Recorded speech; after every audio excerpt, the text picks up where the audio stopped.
Hello! Hello everyone! Happy Friday! Here we are with more Disco Elysium. Let's go! I'm so happy. Not only because I'm streaming the Disco Elysium, that's like one big part of being happy, but I'm also so happy that it's Friday because this was the longest week ever. I just feel that I aged maybe 10 years in 1 week. So, but yeah. So let's go. Let's play a little bit more. For what I remember from the last part, yeah. So we were basically sorry. I wanted to go here, not there. So we are on the other side of the river, the canal, whatever. So we talked already with the no, what was it? Zoologist, something. So that's fixed. But now I have a new set of all things that I need to do with this group of people. Yeah, look at all the Wednesday tasks, all added ones. So I still have some from Monday, Tuesday. I am so close to get all the armor pieces. I only have one left. So not bad, to be honest. Not bad at all. Get a reality lowdown. Yeah, and that one I need to still talk to Joyce. Like, there's quite a lot that I need to do with Joyce. And the gem mystery. Find out who's the lady driver and where's her lorry. Oh, yeah. And then the smoker on the balcony is the only one that I need to go and do after 9 p.m. So let's try it. To see that one maybe today. Send the body as well because I still didn't do that one. Yes. I still need to go and Classier. I don't know how to say her name. I need to go and ask her again about her lover. The Door Gunner Megamix. Talk to Classy about the Door Gunner Megamix. Okay, so I have a quite couple of things there. Take stuff bird to Garty. Oh yeah. I want to kind of fix my relationship with Garty. We started on the wrong way. Like, I know I was a messed up man. I destroyed my hotel room, but okay, look, I'm a different person now. I don't even have memories of what I did before, so please forgive me. Insect the trap. Check the traps. Yeah, I still have one more.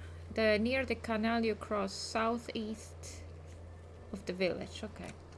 Hellbraver started a nightclub, so I need to go and talk to the spookers in their church. Sync the signs with Noi. Noi doesn't want to talk to you. The signs are not in sync. Guess you need to help him and his friends out somehow. Prove that you're one of the crew.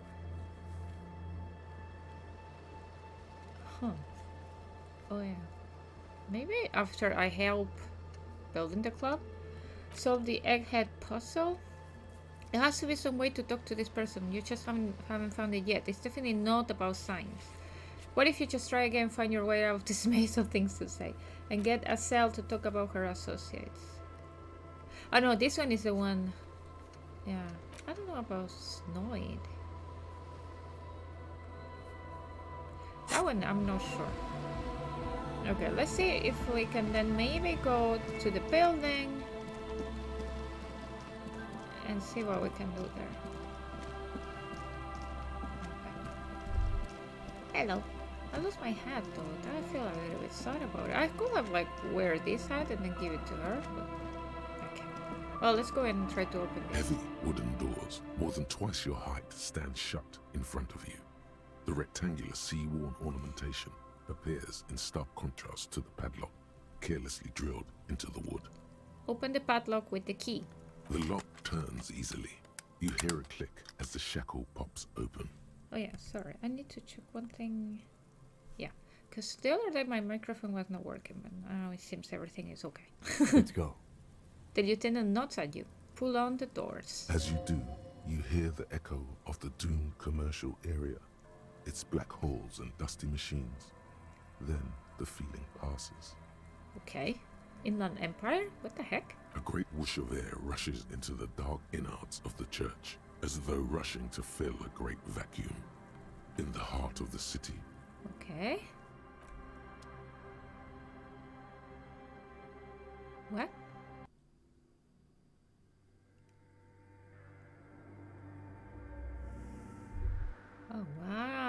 This place is cool.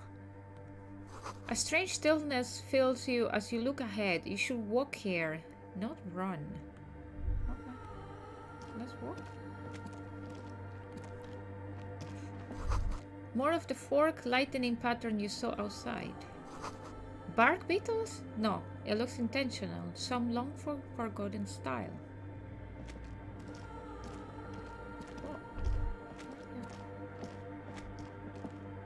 This grotesque wooden figure looks half finished.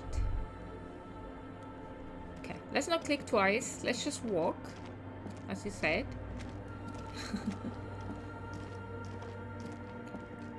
The blackboard is filled with complex equations. They look recent. Something to do with radio frequencies? Wait, I remember radio frequencies. Huh. 2 decks of reel-to-reel tapes spinning on empty.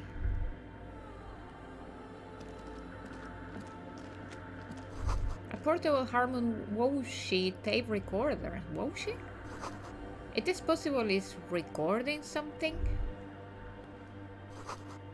Someone's siphoning electrical current from outside into this antenna. The fuck is this place?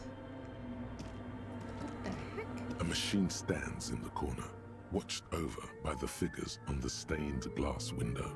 It's turned on and quivering with soft electricity. Another radio computer. And this time it's already turned on. He seems cautious around the machine. It's not going to eat you. Kim, this is not like Terminator. Calm down. These machines sometimes harbor traps, he thinks. Alarm systems and the like. Let's be careful. Okay. We should leave. I doubt this place bears any connection to the case. Yes, but this machine looks like just the one in the Doom commercial area. It's also quite similar to the one we have down at the station.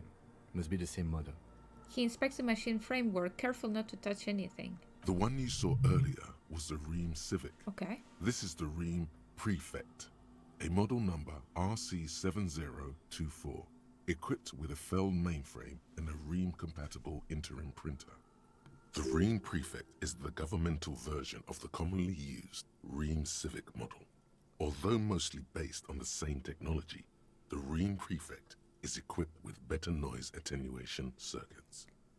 It's a governmental version, so this is from the government.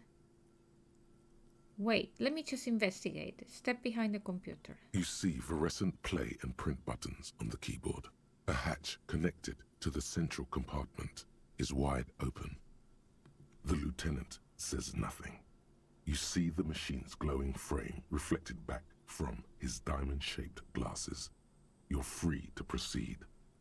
Look inside the compartment. Behind the hatch sits a cube-like crisscross of filaments, smoldering in the dark like fireflies. Silver tape on the side says, in black marker, log, February to March. Okay. Another filament memory. Press play to talk with the repeater. Press play. The speaker comes to life. Static seeps through the machine's planar magnetic driver. An old lady greets you. Her voice sounds We know her. 100 years old. Good evening. Votre accident on Saint-Brune. This is the East Insulindian Repeater Station 1. Please repeat. Is this the personal log? It's the same old woman you spoke with through the radio computer in the doomed commercial area.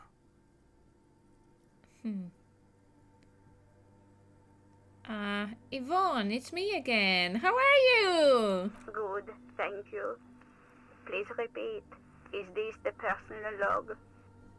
Fortress accident like the one in Doom commercial area? I have 2 machines registered to this company name in Martinez. One on Saint-Brune, the other on Rue de Saint-Ghislaine. Saint-Brune. That's the church. And Rue de Saint-Ghislaine?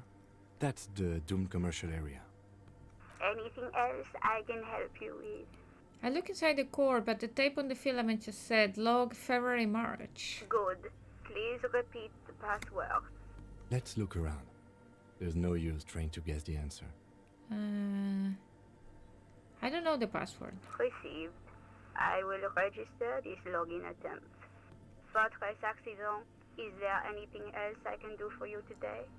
Thanks, but I'm finished with this call. Sleep well, Fortress Accident. Oh, thank you.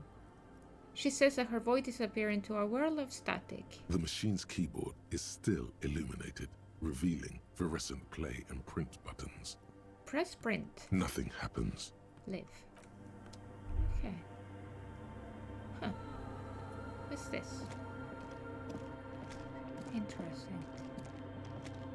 Oh, shoes! Mask. What? What? These dapper snakeskin shoes have an almost invisible white on white flower motif sewn on the tongue. The toe caps are still dusty from lying on the church. Empathy in someone else's shoes. Oh, wait, I do have now composure and savoir-faire. Can I wear this once again? What does it give me? +1 to indirect mode of taxation. Affluent money maker man. Okay, let's leave them there. Oh, sorry, I clicked the wrong button. What's this? Oh, money. Stealing in the church. That's typical of me. Oh, let's look at this one first. Sorry, I'm changing my mind. The bowl is filled with water. A live wire runs directly into it. Could these wires work as a contact microphone? Probably. Oh wait, come back. What was that? Oh, there. The silence in this part of the church, it's almost palpable. Okay. All the shifting matter and shuffling of living things is gone. Nothing seems to exist beyond the church anymore. Maybe if you were to stand in just the right spot, even your footsteps would be completely silent. Wait, I think I still hear something. And then it's gone. Almost all of it. But for the faintest of hums. What? It seems the sound here is detached from its source somehow, if not blotted out outright. Truly unusual. You can hardly hear your own breathing. Oh, okay. Yell as loud as you can. Your voice is barely audible. What? Not a howl, but the softest of whimpers. Stomp your feet and clap your hands. You produce a few muffled thumps, after which the silence feels even more total, somehow. Turn to Kim. What's happening? The lieutenant points to his ears and Okay. shakes his head. Then he leans closer. Can you hear anything? Not really, but it's extraordinary. I never experienced anything like this. I wonder why the church was built with such strange acoustics. His detached tone conceals how uncomfortable he is. Whatever it is, it's definitely real. Something's odd is happening around us. I'm not going to say that it's supernatural. Come on. The lieutenant doesn't reply, but you can sense him tense up next to you. Look up into the bell tower. The orderly rows of ceiling panels become barely visible, then disappear completely in the darkness of the tower overhead. What is this? Have you seen that? Am I going crazy? There's something falling here. I need more perception. It cannot be retried. Oh yeah, there you go. What's that? Oh, this is scary. Perception. Do I have points? I do have. Let's try to give my perception. Where is my perception? I'm like, what the fuck is my perception? Why am I not finding it? Oh, there it is. Level up.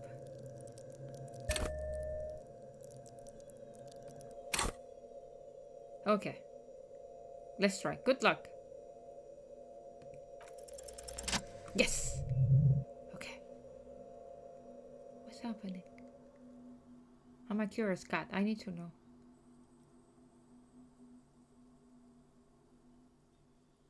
It's like there's this is something creepy. moving up there. A shadow has emerged from the tower and it's making its way toward you through all the other shadows.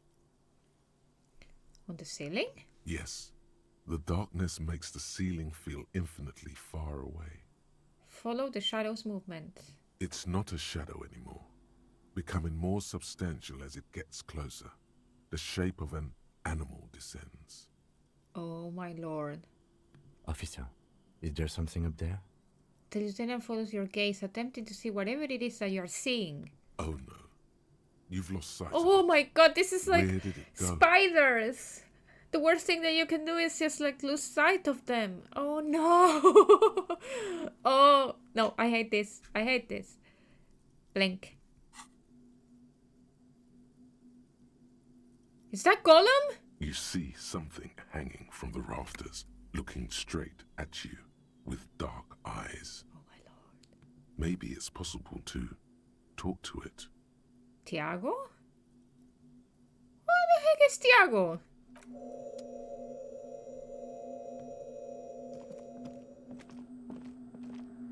The shadow is a man, Tiago? a man made of the same stuff as the carpentry of the building. He is studying you intently. The crab man. Say nothing. Be quiet for now. The man leaned forward a little, fixing you with a steady, unreadable gaze, then speaks. You see, this is my approach to things. Always wait for everyone else's reaction and then react. I don't react like normally first. I like to gather first impressions. I cannot, like, it's very hard for me just to talk first and just, go straight to a conversation. No. I first need to understand everything, like the concept, like the person, like I'm talking with. I don't know. It's very weird. Habitual alcohol use has made you into a scared little pussy, Holmes. But don't worry. Everything's gonna be alright. You come to the right place. I was not expecting this guy to talk in such a nice way. That accent is Villalobos, a Okay. peninsula in Mesk and a district in Jamro. There's a sizable contingent of Villalobos-speaking Mesks in Revachol. Okay. Hold on. Stop it right there. Pussy, what's with this? Oh, is this my empathy?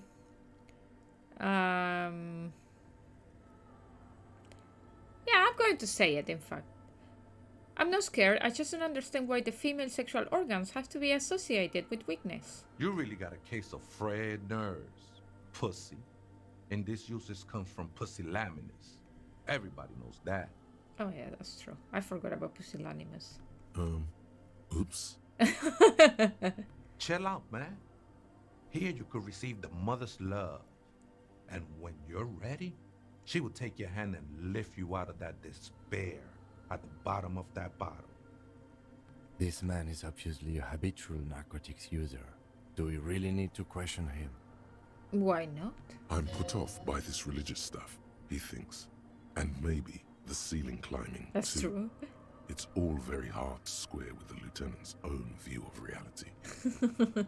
Like, to be honest, he's right. Like, why am I'm talking with a guy that's hanging from the ceiling? Like, what the fuck? Hey, and what was that about the bottle again? You haven't even drank that much lately. Lay off it already. Shish. But I don't want to run away, and I don't want to say this one. So yeah, I guess I have a bit of a problem. It's been getting out of hand lately, but... Está crudo, way.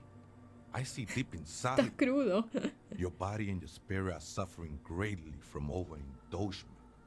And you don't even know it. I'm very in touch with my suffering. Not all of it. I was like you once. You don't know all the havoc El Vino is wrecking on come your mind and your on. spirit. Necesita parar, homie. But el vino is so nice. And necesitas parar. I love that necesitas. Ah, I love his accent. So cute. You know, actually, since we're here, you may want to pay attention to what the ceiling climber is saying. Ah, now Kim really wants me to talk to him. Um...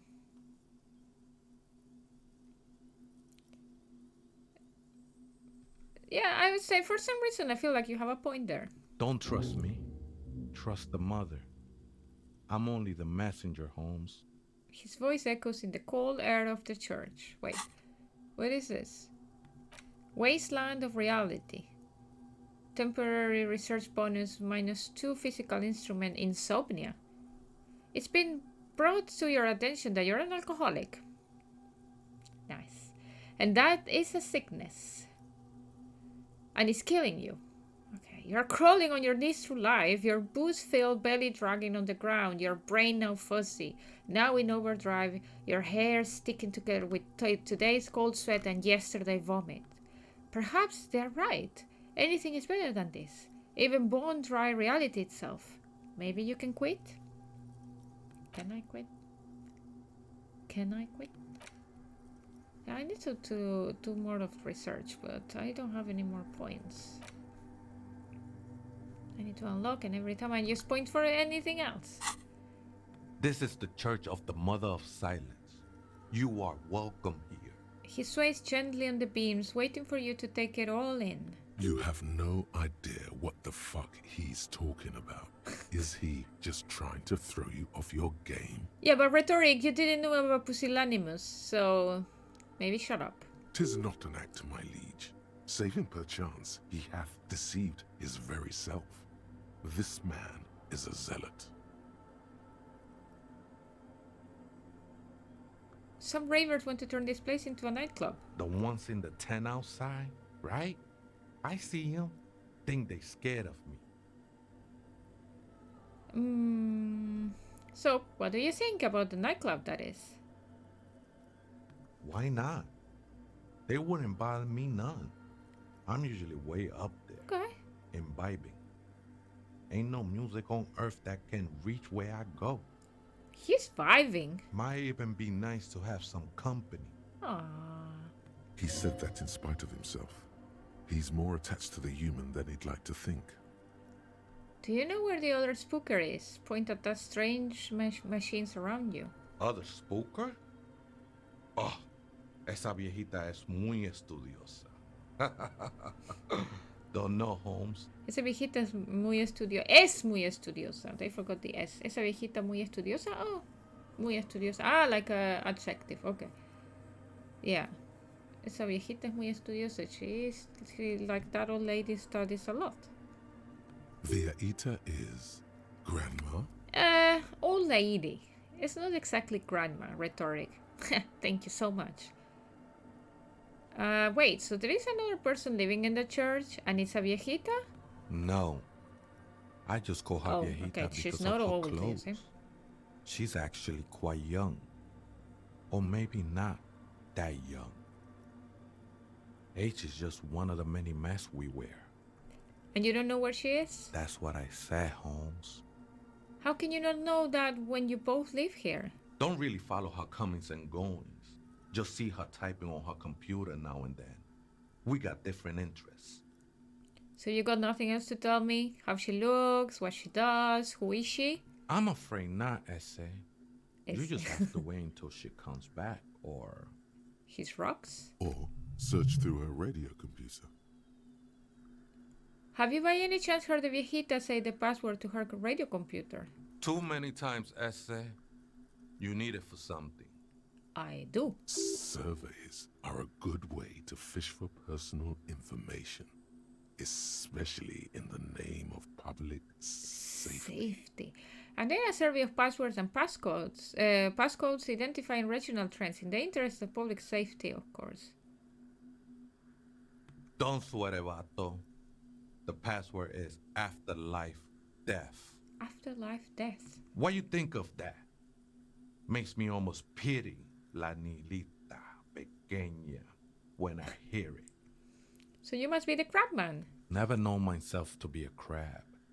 But if that's the name you got for me, I won't stop you from using it. Hey, it's your neighbors who came up with this name, not me. I always thought of myself more like a flame, Okay, flame. flickering along the rafters and beams. It may be that I gotta work on my technique. Yeah, a little bit. For me, you look more like Gollum, but whatever. That's not the only technique he's working on. Look at those carved sculptures. And is that a satchel of tools over there? Wait, did you also carve all those sculptures? Point at the nearest pillar. Sure am. Oh, Whittling wood used to be something I just did to busy my hands. nice. Now I use those same hands in service of something greater than my own restlessness. What? You got some nice curves going there. Oh my god, I'm so disgusting.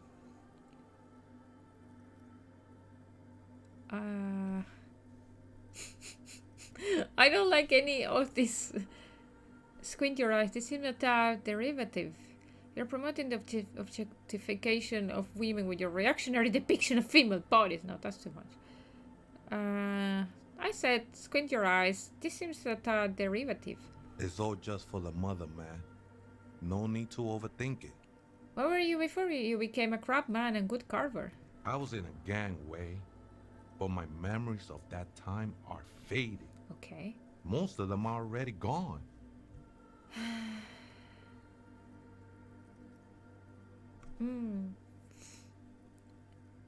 Yeah, I would say I lost my memory too, but I like it. It's like I get to create a whole new me and start again from scratch. That's not really the point, I say. You gotta give yourself over to service. Service of the mother, that is.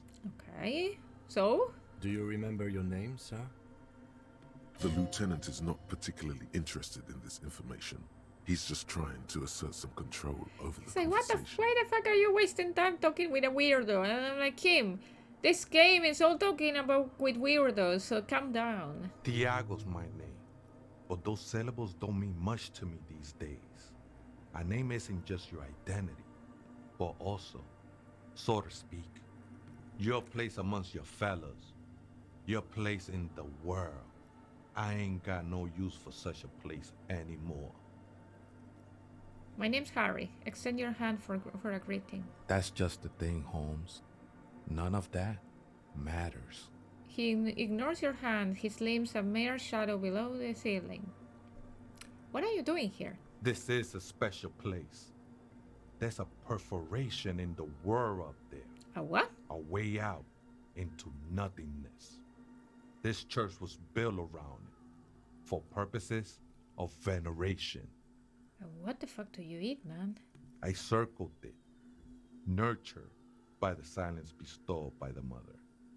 One of these days, I'll be pure enough to go drink from it directly. Who is this mother of silence you keep talking about? Oh, that's no simple question, Essa. She is one who can be painted or sculpted. She is a cavity in the dark beyond sense. She saved me, but I couldn't describe her to you. No one can, Holmes. Okay. And no one ever will. What will happen once you dream from this perforation? I will be incinerated, but not destroyed. Not bad. Finally, I won with the state of the world before reality began. That sounds a bit like substitution behavior, no? You know a thing or two about that.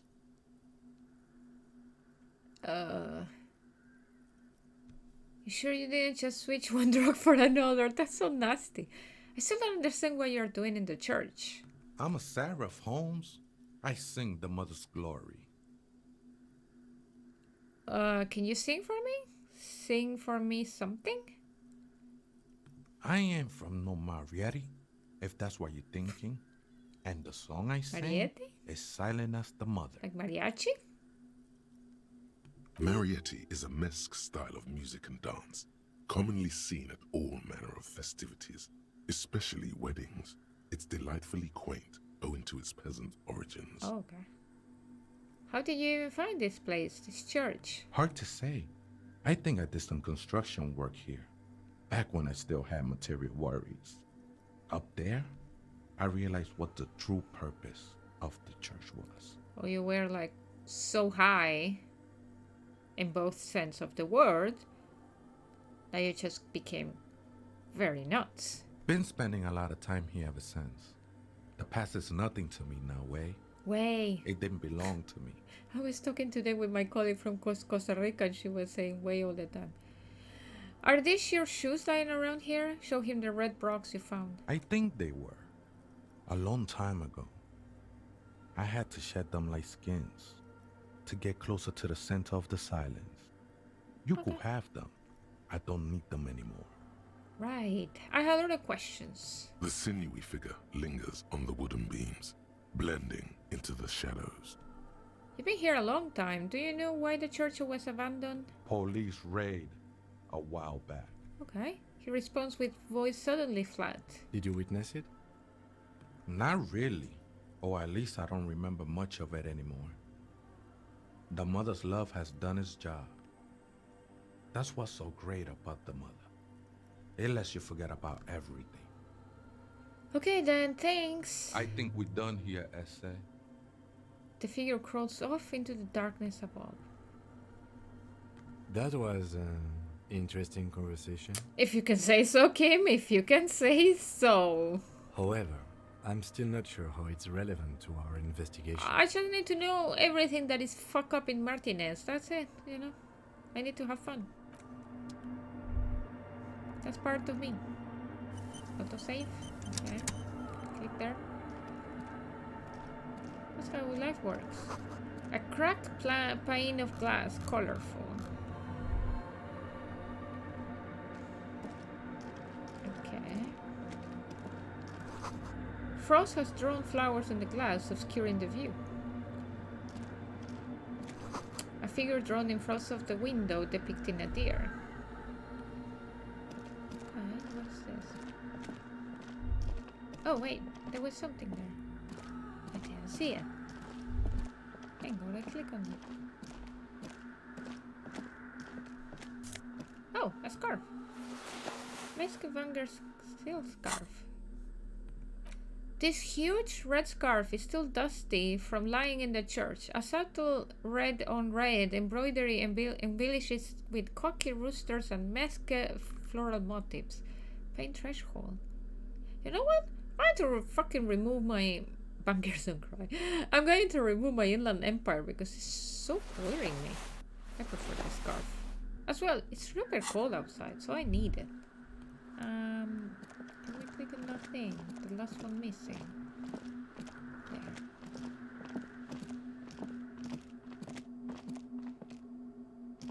What's that?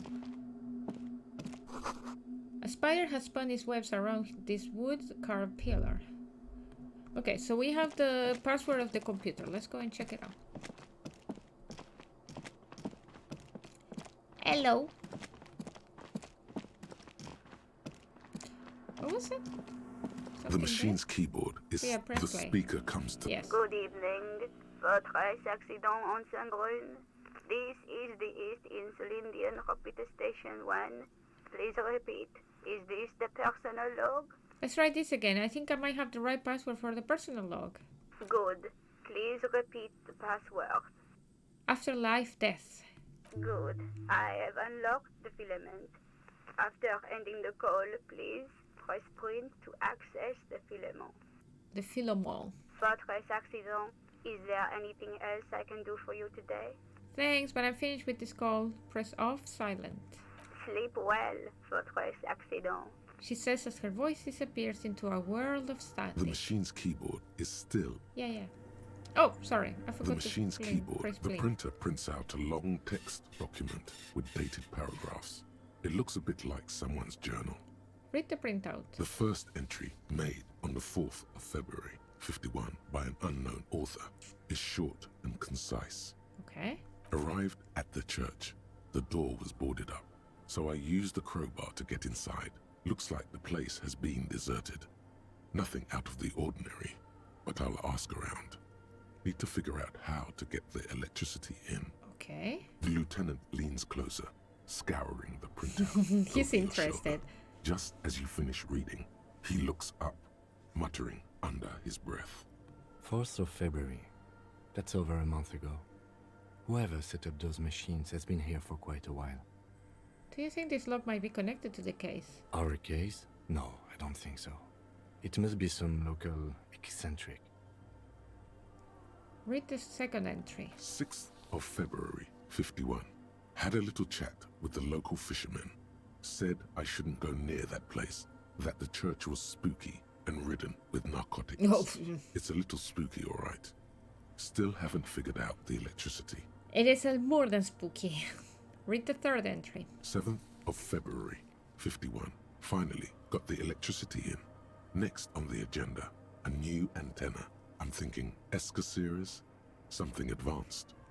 Why would she need an antenna? Why would anyone need any of this equipment here?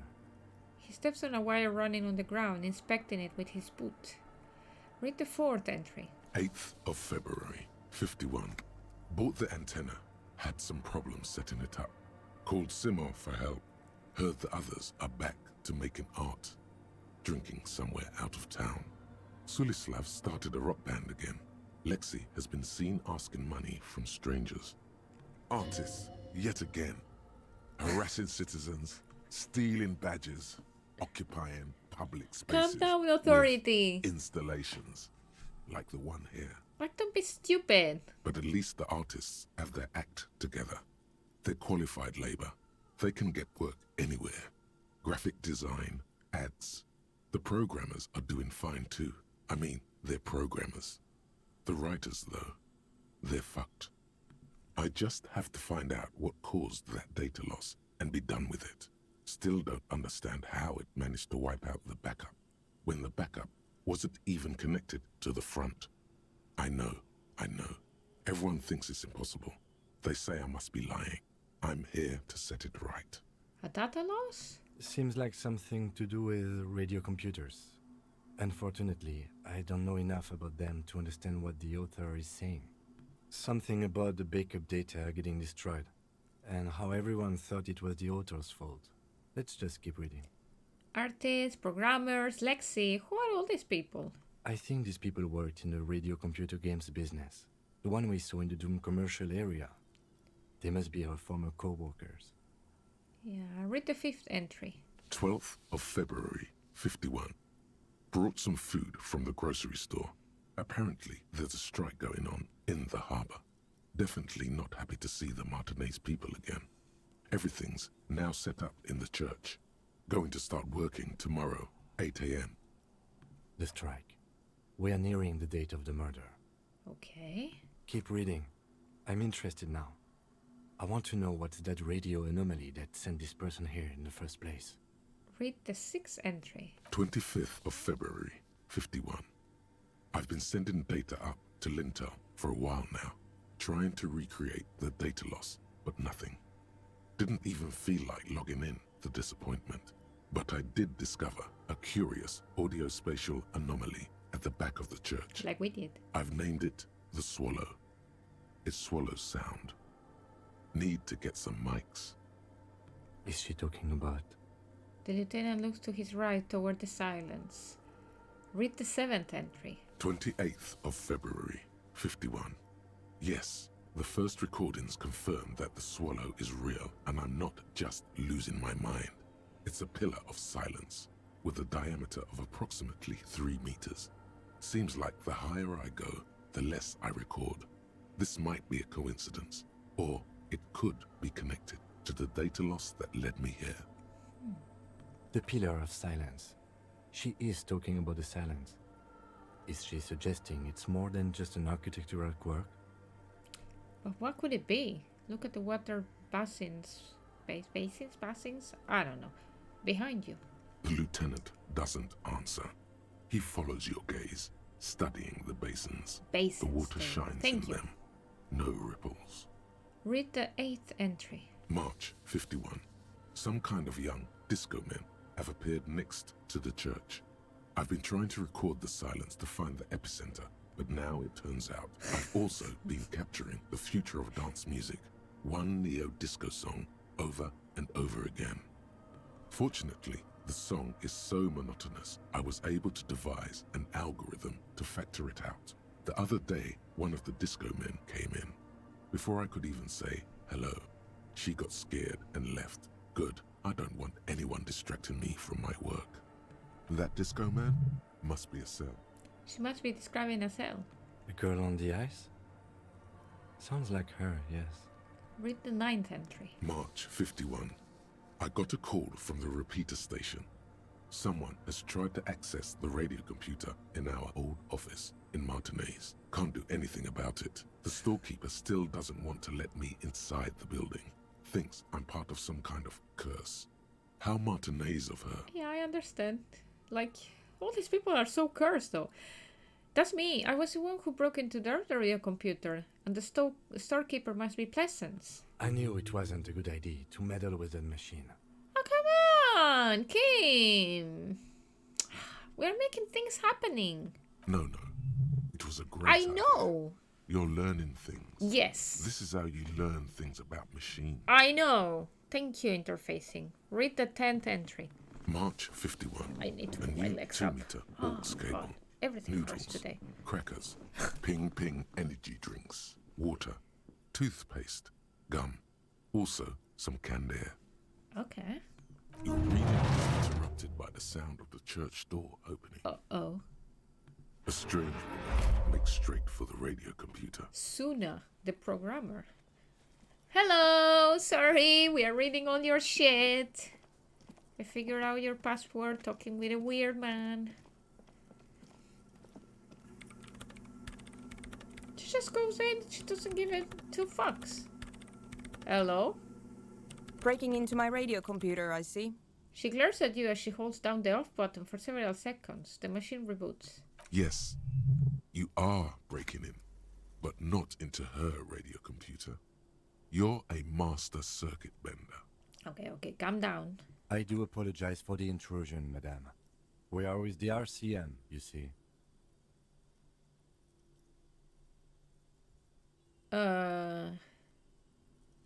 What? All these options are very weird, but let's just go for this one. We are here in a side case representing certain music venue organizers. Well, you won't find any music venue organizers here. She barely looks up from the keyboard. You hear the machine whir back to life. It's just me and my computer, and it has been this way for weeks. Now please give me some room. I need 2 seconds to see that you haven't destroyed anything. I didn't. I just clicked some buttons. We should talk to her after she has rebooted the machine. My God. She's a little bit nasty. In white, silver, and apricot faience, the young mother of humanism stands above you. A crack runs across her body. She is impossibly tall, oval-faced and sad, a dark and radiant majesty. This is her innocence, Dolores Day. Dolores Day? Cradled in her arms are a pair of glowing lungs, clearly visible from underneath her flowing dress. You should kneel. No.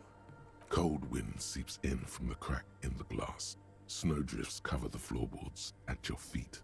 Above, you feel her multicolored eyes on you, inspecting you. Look up. The woman looks down at you, standing there. She towers among her followers, architects, laymen, courtiers. There is a sad smile on her lips and a glint in her green-blue eye. Of what? Compassion? I cannot see that though. Remorse? I don't see her smiling. She acknowledges the passing of someone who is still alive. You.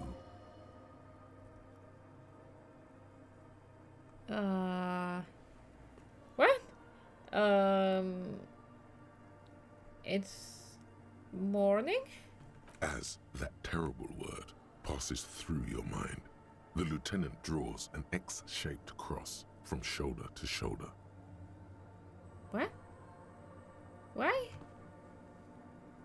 How do you do an X shape also? Do they say? Your fingertips touch your chest 4 times as you stand in the apricot-colored light of the window. Above you, the woman still smiles, her distant smile, sundered by the crack in the glass. This is Dolores Day. The old woman in the village was right. This must be the Delorean Church of Humanity in Martinez. or the small Pinewood Church in some records. You knew of the place? It's a minor landmark, not easy to find. Most maps misplace it. It was built not long after Revachol's founding, 300 or so years ago, by first-generation settlers. On the coast of an uninhabited archipelago where only animals had roamed before, in the wild reeds. What else do you know? There used to be 7 stave churches on the coast. Les Sept Sœurs, they call them, the 7 sisters. Only one remains. The rest were burnt in the revolution or used for building materials. We should be respectful here, although the building appears to be deserted. I do not believe we'll find anything connected to the lynching here. Something else, perhaps? Yes, there's a woman working in the computer, Kim. Thank you very much. He looks at the machinery lying around. Respectful? Is the lieutenant a follower of DeLoreanism? There it is again. A small pang of guilt. It's time to ask him what happened here. Do you know why it was abandoned? I have a theory, yes. There was a police raid a while back. I heard the place was shot to pieces. Oh, that's what he talked. Tiago. The old woman in the village was being tactful with us when she didn't mention it. She has more respect for the RCM than many around here. Who conducted this raid? Well, your station was involved, I hear. How are Although I you? can't Thank be you so sure. much, Alonius Lotion. Thank you for the subscription. 9-month streak. Wow. Are you winning yet? I don't even know how many parts already I have of this game. And I don't think I'm even close to solve the crime. I'm going like all the side quests I can. I'm not going to ever finish this game. But it's fine. I love it though. Oh, we destroyed the church? How come the lieutenant isn't sure? Is this confidential information? You're not sure? 3 precincts were involved in the raid, and people say Precinct 41 was one of them. I guess I could have been here. I'm sorry, I'm not saying you were. It was a clandestine operation. I don't know anything about it, why it was conducted or who participated. Okay. I try not to pry into extra-district matters. I don't remember all this, of course, but I don't remember anything anyway. If I was here, I should find out what I was doing. Good luck. You will not get information on a confidential operation from your station secretary just by calling. If you really don't remember, it might be better to keep this one forgotten. Don't tell me that, Kim. Like, you know, in games I want to know everything. It happened a while ago. It's unimportant to our business in Martinez now. Kim, are you a follower of Dolorianism? Yes, we all are. Her name, body, and rule are synonymous with humanism. The laws we enforce are Dolorian in origin. Stroke your chin first. The woman looks by in silence, smiling enigmatically. What was that option there? But I liked it. I didn't think you were spiritual. It's not spiritual, it's constitutional. Oh. The Dolorian system does not demand faith, only accordance.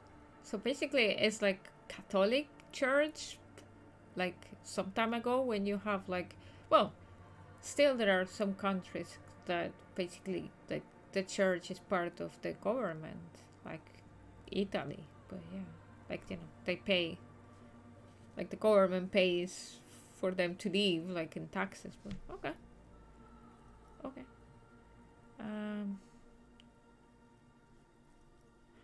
How did I know this is the mother of humanism? Let's try this one. Despite the damage you've done to yourself, the title appears lodged in your hippocampus. This is Her Innocence Dolores Day, the innocence of humanism, internationalism, and the welfare state. Perhaps the most famous human being ever to have lived. That's wow. No amount of Commodore Red can wipe her sad smile from your brain thing. It has survived the deluge and haunts you still, and will haunt you forever, as it haunts all men. Jesus, there are so many questions I want to ask. Wait, what exactly is an innocent? I've heard of the system. The highest category of historic individual, an embodiment of the world's spirit. A ruler? More, an innocence is elected to office by the founding party, a precedent that has taken place a mere 6 times in the entirety of history. The legal system of the Real Belt is built to accommodate inauthentic rule should it coincide with our time. I'm so confused. What? He's elected to office by the founding party. So an innocent is like a president? Well, not exactly, right? Well, like president, I mean, in the sense of like in some countries where like the party chooses the person that is going to represent, no? Like basically you don't vote for a person, you vote for a party, and then that party chooses the people. But I don't know. Okay. An innocence is infallible. The decisions made by one are not decisions. They are inevitabilities. What would have happened anyway?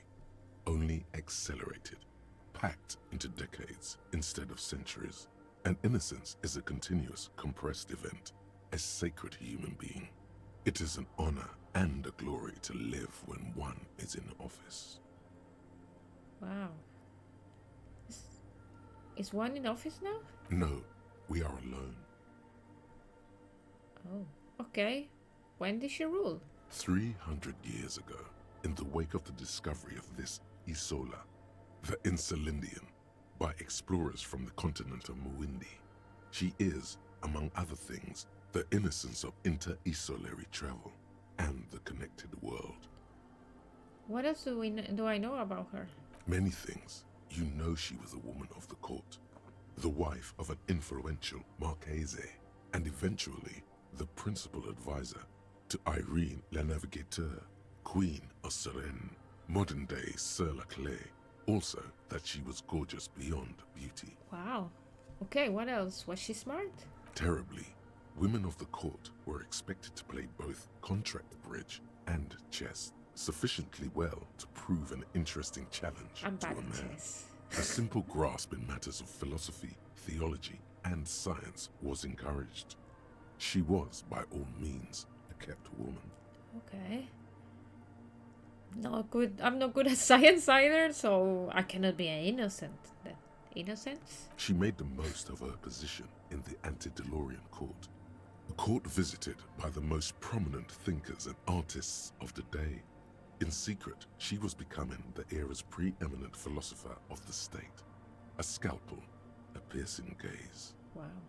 She was an almost preternaturally magnetic and intelligent individual. To her contemporaries, she appeared out of time, a messenger from the future of the species. We all fell in love with her, head over heels. Even before she was declared an innocence, her influence was tremendous. How come? It was on her advice that Irene La Navigateur sponsored a number of voyages into the Pale. A costly, often tragic endeavor, ultimately vindicated by the discovery of the new world, the piece of reality you're standing on.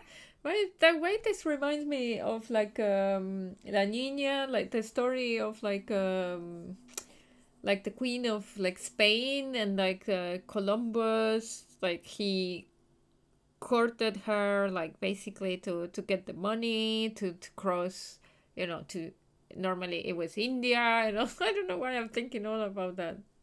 She was crowned 2 years after the first expedition returned, setting in motion what is widely considered the greatest era in history, the DeLorean era. Wow. Wow, indeed. When her innocence was declared, and the queen she had advised for years fell on her knees before her, she was so overcome with emotion that her lungs started glowing in her chest. Wow. Bystanders reported golden filaments lighting the already sunlit chamber around her, clearly visible beneath her dress. I never had my lungs glowing by emotions, so wow. That is why the lungs are the symbol of love for the cultures of the Real Belt. I want more. As did we all. The lands of the Mesk and the Occident, and even far away Supramawindi. Altogether, 21 of the 40 Mundial nations of the time immediately accepted Innocentic rule, even before her crowning. Her crowning? In a city called Advesperaskit in Vesper Messina, her homeland. The name of the city means evening comes, but it happened on a winter's morning, with the canals frozen and slush falling out of the sky. She was dressed in a white and pearl dress on an emptied-out plaza with the crowd far away. Already, her Theriers, the secret servicemen of the Innocents, were worried about an assassination attempt. She must have been beautiful. Oh yes, she looked like humanity's young mother, a perfect mother, insultingly beautiful. It was as if her face and shoulders and hands were covered in a soft down of underfeathers. You know this well, very well. This sounds so much bullshit though. Midwinter snow was beating the cobblestones around her. A small attaché of officials stood by as her Theriers placed a white gold wreath on her head. The crowning was mostly witnessed by secret servicemen. Then what? One of the men in this secret service killed her 22 years later. A young man who had come to suspect that Dolores Day was not entirely human, but something else. She was what? Something that had walked in our midst, watching us stumble for hundreds, if not thousands of years, until it decided to interfere in the course of our history. I'm bleaching. We were supposed to come up with this ourselves. The man was reported to have bleaching. screamed at the That's so innocents. funny. Dolores Day was shot in the chest with a fowling piece 8 times. The man, thought to be insane, said he once touched her and her body had been unnaturally warm, like a furnace, and that sometimes, while on duty, he observed her forgetting to breathe for over 10 minutes. How do you know that you're breathing? Like, can you know that, for example, now I'm breathing? Like, if you don't see my... You know, I can even breathe without, like, moving my chest or my belly. I don't know. This inhuman quality was witnessed by many others as well, glowing lungs and all. It is commonly attributed to mass hysteria and religious psychology. That's what I'm thinking. Was there something terrifying about her? Terrifying is a term too emotionally charged for your semantic memory, or what remains of it. But although she is often considered to be the greatest human being to ever live, there was something ominous about Dolores Day, constantly surrounded by her Theriers. She was the most socially secluded and least self-aware of all the Innocences. Some modern thinkers would consider her a war criminal for the campaigns she waged against the Mesk state. And then there were the resettlement programs. What happened? The Mesk state tried to detach itself from Innocentic rule. Parts of the world were experiencing whiplash from accelerating into secularism. Her mandatory education programs and mass resettlement of upstream Marguerite were problematic as well. Dissenters were suppressed by a military force she called the Army of Humanity, suggesting those who fight against it are not part of humanity. She adored chess, yes, but also military war games. Dolores Day often holds a tiny tin soldier between her Why index time finger passes when I'm and thinking? thumb in this icons game, though. such as this. She was also blonde, the blondest woman you have ever seen, with green eyes the color of So- the Pacentic, mare interregnum. Wait. What does it matter if she was blonde? Often holds a tiny tin soldier between her index finger and an icon such as this. So she has a soldier. Hey, how is the game going? Hey, Moses, how are you? I'm in the church. This is all fucking crazy. Like, there was a Gollum, like, no, named Tiago, then climbing the walls, and then there's this weird woman with the computer, and then me, I'm glitching here, and then now I'm talking about this figure, apparently Dolores Day, that she was like a saint, let's just say. Saint, queen, whatever. This is crazy. Little is known of her Marchese husband. It's as if he vanished from history after completing his role, which was to introduce Dolores Day to court. In conclusion, yes, there is something lonely, paranoid, and even terrifying that people seldom mention, but feel when they think of her. Okay. This subtle terror is part of her iconography.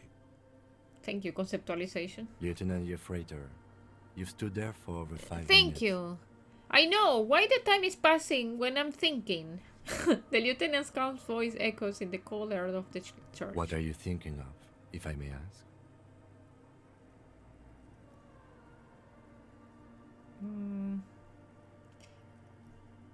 She's not human. Okay. He takes his glasses off to clean them. Then, after a while, he says, This church, the coast in general, we shouldn't linger here. This isn't a good place to get lost in. We should conclude our business and move on. I want to reconstruct the cracked glass. Yeah, Dolores Day as in deity. Yeah, I was just thinking that. I don't know. This is so weird though. Let's try to reconstruct the cracked glass. A jigsaw of broken shards falls into place in front of you, a ghostly reconstruction of the stained glass window. Before it was shattered, there was an older woman beneath the younger one, and a text, a light motif below them both. What shattered this mosaic? Unknown. Okay. We're gonna know?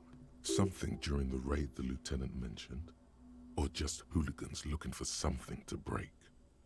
Who is this older woman? The escutcheon on her throne says, Irene the Navigator. She is depicted as an older woman wearing thick-rimmed eyeglasses, holding a golden rights apfel in one hand and a scepter in the other. This is the queen her innocence day advised. Above, she herself is whole. So there was a queen. Small figures of wise men, It's just so common men, confusing. worshippers walk up the stairs to stand at her feet. Secret servicemen, 30 years, stand in a row guarding her. It must have taken years to produce this work in all its dizzying detail. The motto. What does it say? Below both women, in luminous black letters, Après la vie, mort. Après la mort, la vie de nouveau. So you were born again, because after life, death. After death, life again. It's like, okay, so this is really religious thing, weird things, okay. And then along the left side, okay, my skill. Après le monde, la gré. Après le gré, le monde de nouveau. First of all, le gris. Après le monde, so after the world, the gray. After the gray, the world again. It's like kind of after the world gets destroyed, because it goes to gris, like, you know, like it can also be like, no, gray, then it's just like the nothingness, I suppose. Okay. After life, death. After death, Oh, it put it life as after again. the pale. After the world, Alright. the pale. If I gris, it's After like just the the pale, color. the world again. But yeah. This is the great leitmotif of humanism, a summary of the effect of the discovery of this Isola, the Insulindian, on human thinking. A tremendous sea change akin to finding life after death. Do you believe in life after death? Do you believe in love? Life after love or whatever? What was the lyrics? Jesus. Lieutenant, this used to say after life, death, after Death, life again. life again. Yeah. After the world, The the pale. After the pale, the world the again. world again. This exaltation is common in Dolorian sacralism. In the early years, it was even incorporated as the RCM slogan. No more, however. Why? It was deemed subservient to use a strongly moral intern-related motto. We already suspected of bootlicking. The sentence was also seen as too feminine. Chair, It was a yeah. natural thing. That was the one I was thinking, and I couldn't even remember the lyrics anymore. What is the RCM motto now? Justice, union, prudence, and force.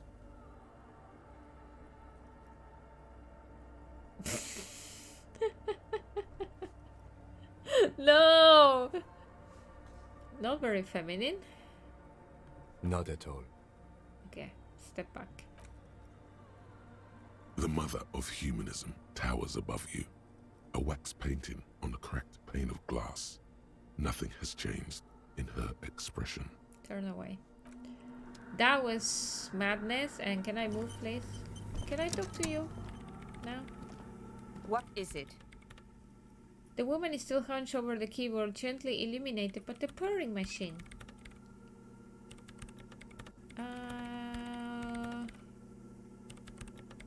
Hey, are you the lead programmer of Viral Untethered by any chance? Yes.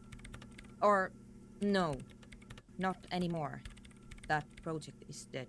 This is what we did on the first day. This was like, what, 10 parts behind. I cannot even remember anymore that they were building a video game. She doesn't seem surprised to be recognized. Rather sad. Something passes over her face before she straightens her back. I didn't break anything, did I? No, you just printed out my personal log and wasted some paper. It doesn't look like a big loss to her. Sorry, but who are you? What are you doing here? I am Soona Luukkanen-Kilde, the former lead programmer of Fortress Accident and RSA Radio. I have over 16 years of programming experience, and I'm proficient in both Vox and Orbis languages. Okay. If you're not here to hire me, I don't really know how I can help you. She turns back to the terminal. Did she say over 16 years of experience? She must have started programming when she was still a teenager. Okay, let's start with the Crab Man. Have you seen the Crab Man? No. But you know he's around? Yes. It sounds like you're not worried about him at all. No. You're right. I'm not. Her voice trails off as she bends over to tinker with the machine's printer. Why are there so many machines in this place? I brought them here. These are my machines. Please don't touch anything. What do you need? An antenna? Oh, why do you need an antenna? Sorry. What? Why I said what? I was reading also this one, probably. Point to it. I use the AR1 as my RAM prefix processing unit. RAM prefect, that's your radio computer, right? Mm-hmm. And that antenna it is processing unit? Yes. You really don't know anything about radio computers, do you? She has stopped working now. I can see her working still.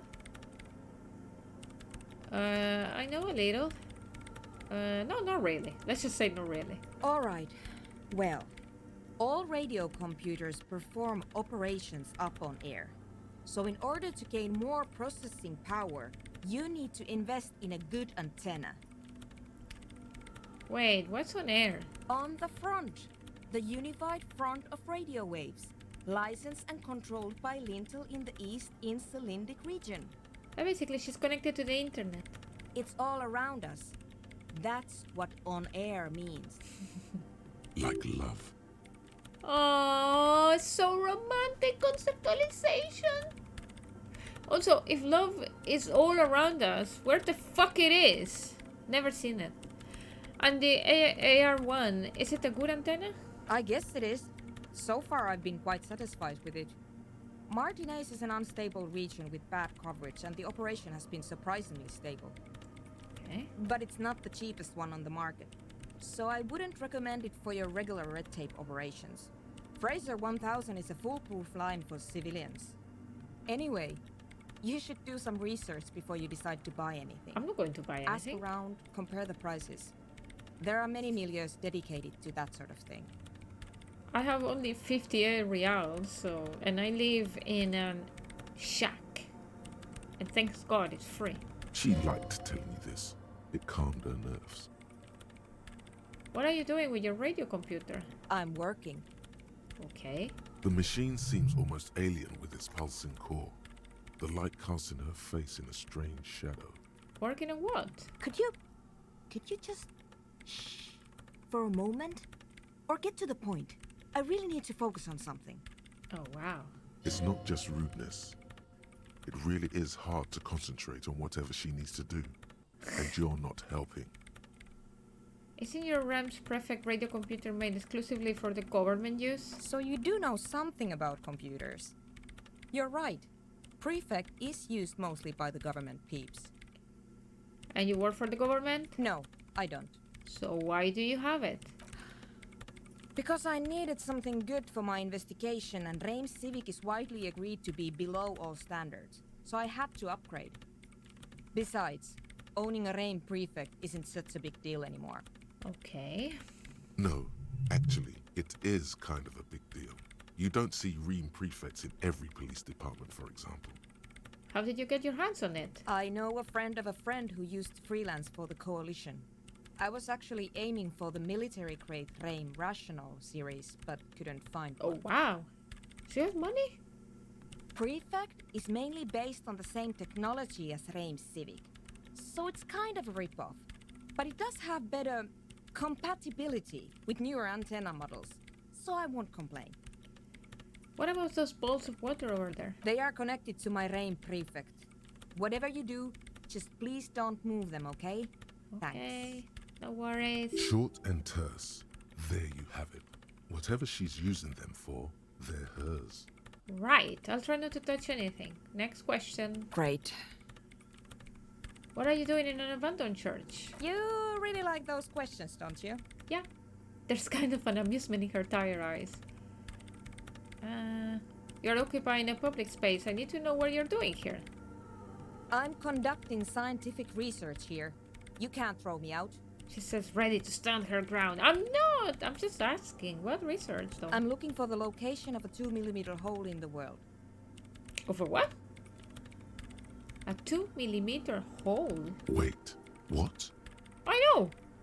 Logic, thank you. What? She's looking for a disruption in the radio waves. That's what her personal log said.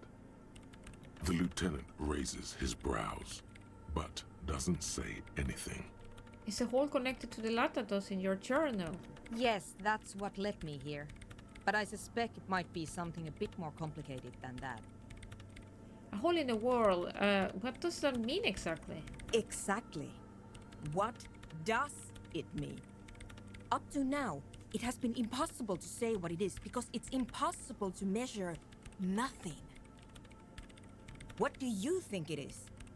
What qualities does nothing have? How do you measure something that does not exist? What? She's suddenly absorbed in the conversation, waiting for your answer. Do I have an answer? Easy. You measure it by the world around it. Huh. Okay.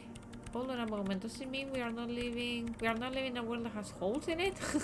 You measure it by collecting data on its surroundings and that which exists. I'm going to say that. You measure it by collecting data on its surroundings and that which exists. Exactly. Very true. That's what I've been aiming for. That's why I have those basins. I've tried using hydro transducers to record the silence, to find out where it begins. But honestly, it's not progressing very well. She grows silent, staring at her circle of basins. It looks like some ancient ritual. Do you have an idea where this hole might be located? Somewhere underneath those roof beams, I assume. It's all getting very philosophical. Yeah, really. It's scientific philosophical sometimes. It's really like out there. She looks up, eyes trying to pierce the pitch black heights above, but without much success. Only a faint crisscross of rafters can be made out from the dark, most of the tower disappearing into the shade.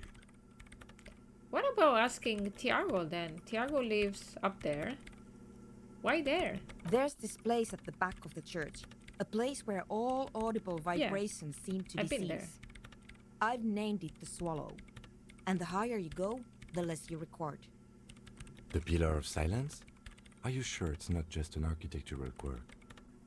Maybe, but it's oddly close to the physical coordinates of the data loss that led me to this place. This is where the crabman lives. I know. You don't think crabman might be somehow responsible here? No, I don't. You said that the research isn't going well. Why not? Because it's just trial and error, trying to locate the swallow, the exact point in space. And I don't have a... You know what? It would be really helpful if you could just stop talking and let me work. Okay. That's all I wanted to know about the scary 2mm hole in the wall for now. Great. Thanks.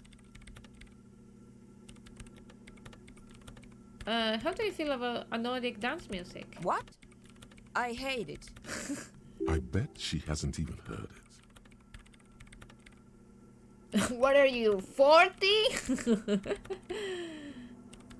Oh wow, that was quick. Why do you hate it? Maybe I'd have to be on drugs to get it, but to a sober mind it just sounds like uninspired rug whipping. No idea what it has to do with either dancing or music. Right. But how do you feel about a club for a Nordic dance music? This is about those speed freaks in the tent, isn't it? Yeah. I've got some news for you. It's not a nightclub they want to build here. Why? What do they want to build then? I know what they want. Take a guess, why don't you? I heard they're also planning on building a drug lab. Bingo! That's exactly what they're up to. Ah, wonderful. The citizen whispers, admiring the embellished pillars and the spectacular architecture in the church. What?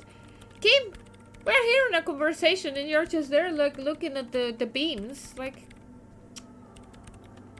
focus. Now this house of worship is also going to be a drug lab. Always something fascinating happening in tents.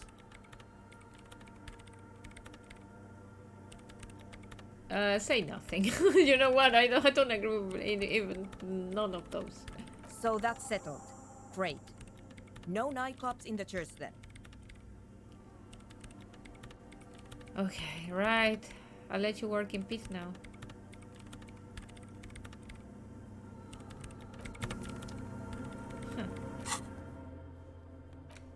Tell Andrea about Suna's thoughts on the nightclub. Yeah. Okay. Fuck. We didn't help at all.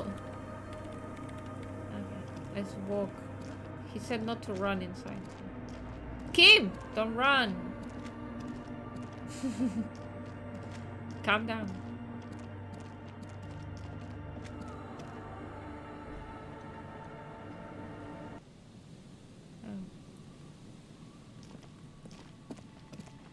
Oh, no, sorry. I'm going the wrong way. Let's see. Oh, what's this? Full of holes. Could the post hide treasure? Look inside. What? Oh! What the? Thank you. Money? Drugs? Oh, money. I never check all this. Oh. I could have done that. Just to go around.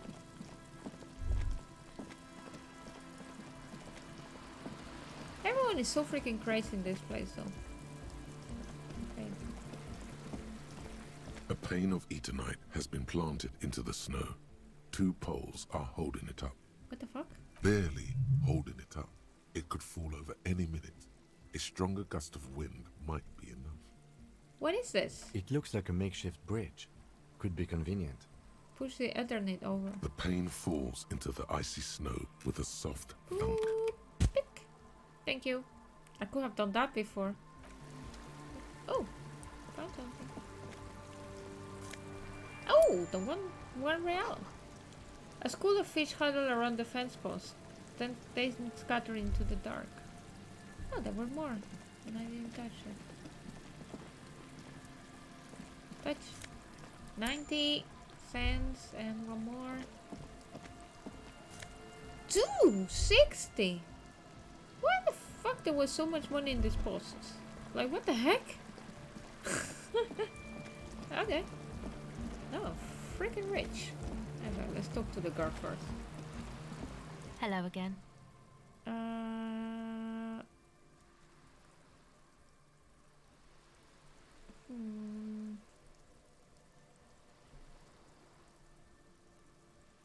I'd like to know more about your associates. My associates? I haven't got much to say about them. What do you mean? You must know something about them. Of course I do. I just don't tell people about my friends and who they are and so on. I don't provide information on them. To the cops. Don't know what makes you think it'll be any... Well, fuck it. That didn't help. Oh well, I tried. Smells like sweat and laundry detergent, plus a trace of ether. Sorry. Hi again. So, how are things going? About the church, I check it out. And? What happened? I talked to the crabman. Oh man! Who is he? What did you think?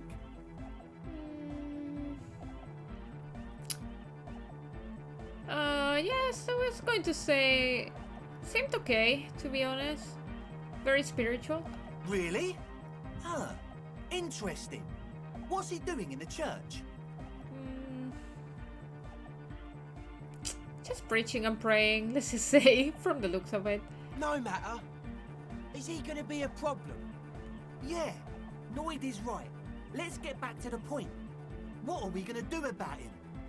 These guys will never catch him. You will never catch him. There's nothing to do. Yeah.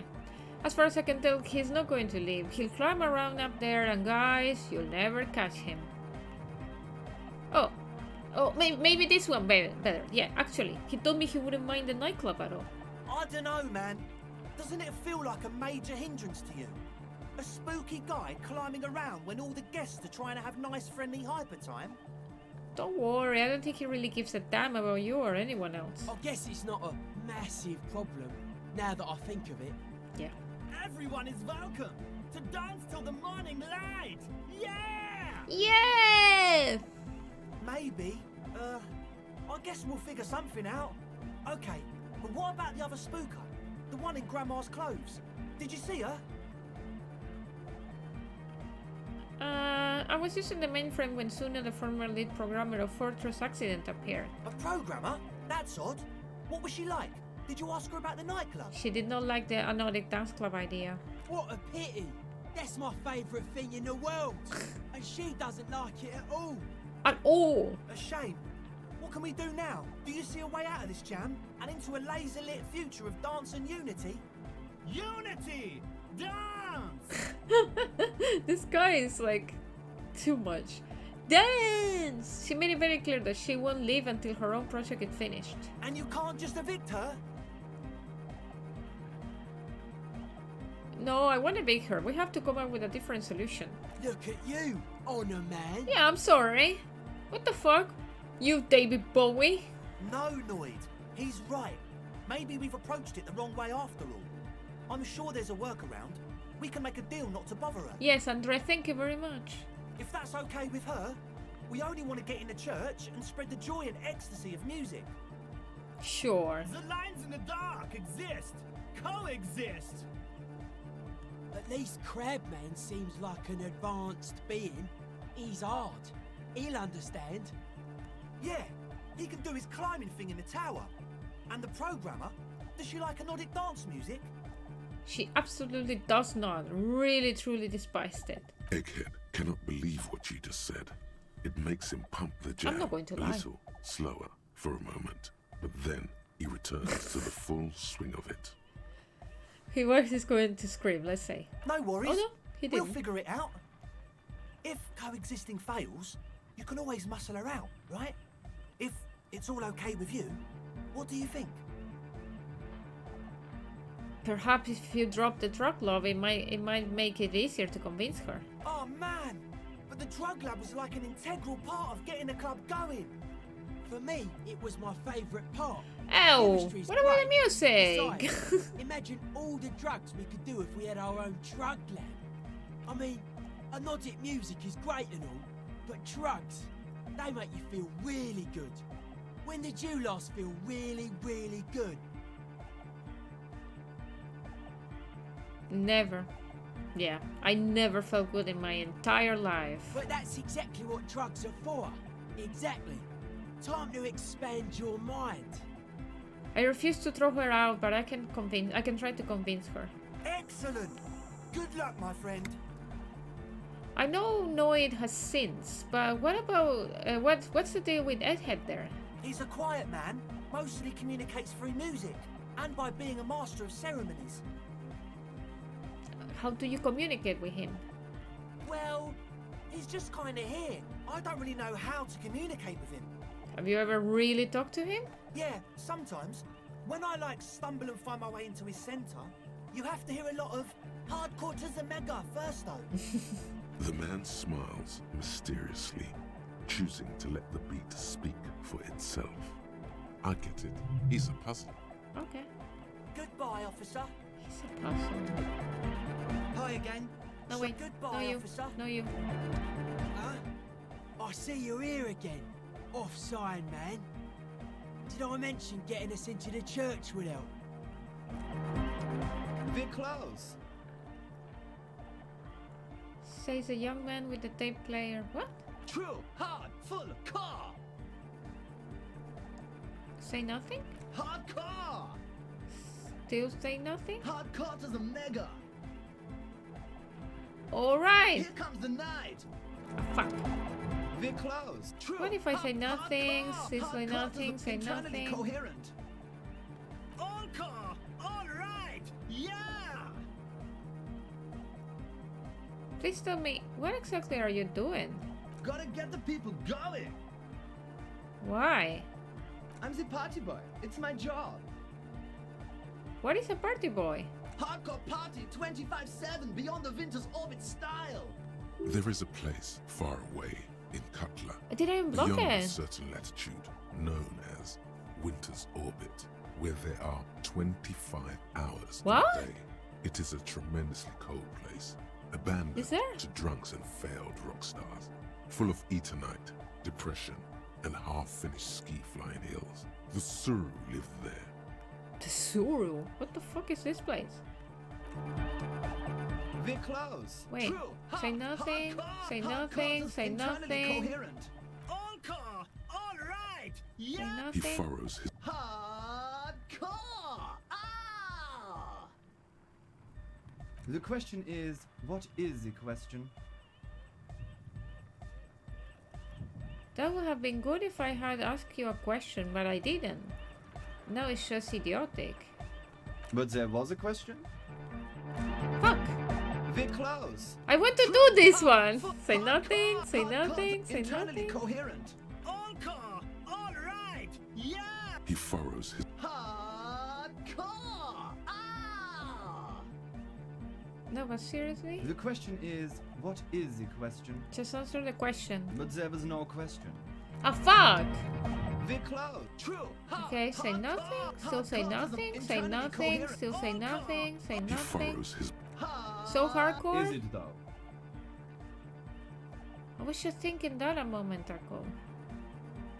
One mind, one spirit. Fuck.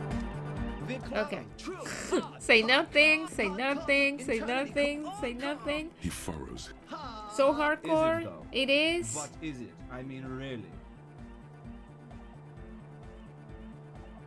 The question is, what is the question? No, but seriously, I'm a bit worried it isn't. I did it? What was this? He froze and started bobbing his head back and forth once more. Don't be alarmed. Everything is okay. He isn't actually worried. Everything is still super hardcore. What he probably means is, it could be even more so.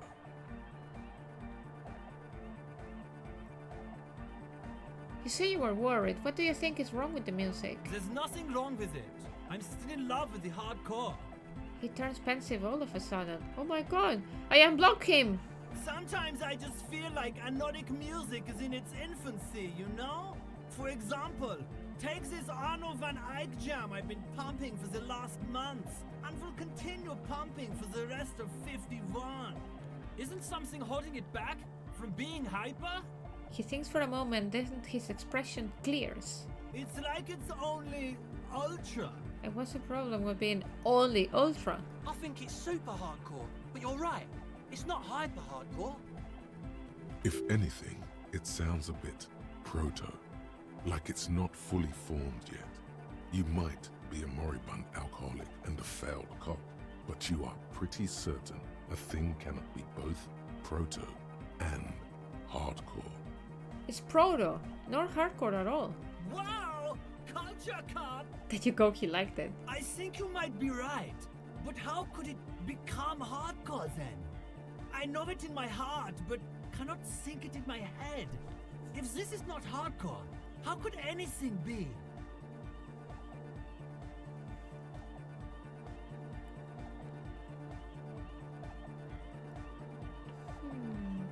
Why do I answer? Sounds suspiciously like a question. I thought the question was, what is the question? No! This is the answer! Try to think if anything could make it harder core. What? Guys, there's something happening in his head. Think even harder. Oh yeah! He's doing it! What am I doing? But you're not. This is almost certainly a matter that surpasses the limits of reason. My imagination fails me. I know! So Oh, does hey! mine. Hey, Foley. He laughs and shakes his head. Wait! I just remembered something. I'm the police. Uh-huh. The young man is bursting with anticipation.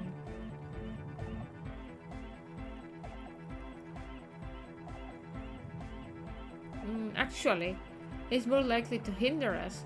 How was your D&D session?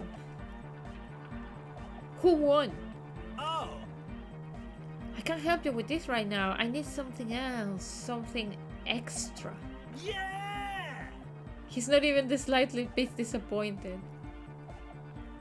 Oh. Are you a Thoth reader? No nation, but transnation. No war, but class war. So you are not a Thoth reader, you're a communist? He's not a communist. It's just something he likes to yell. He picked it up from a tape jockey at the Elysium. She was a communist, though.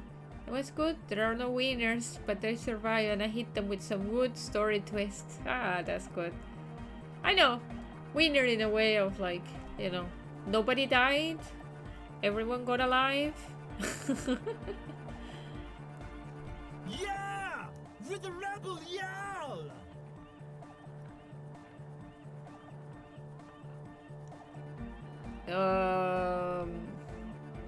Come. Am I going to bring the communism again? The communism narrative? I don't want to.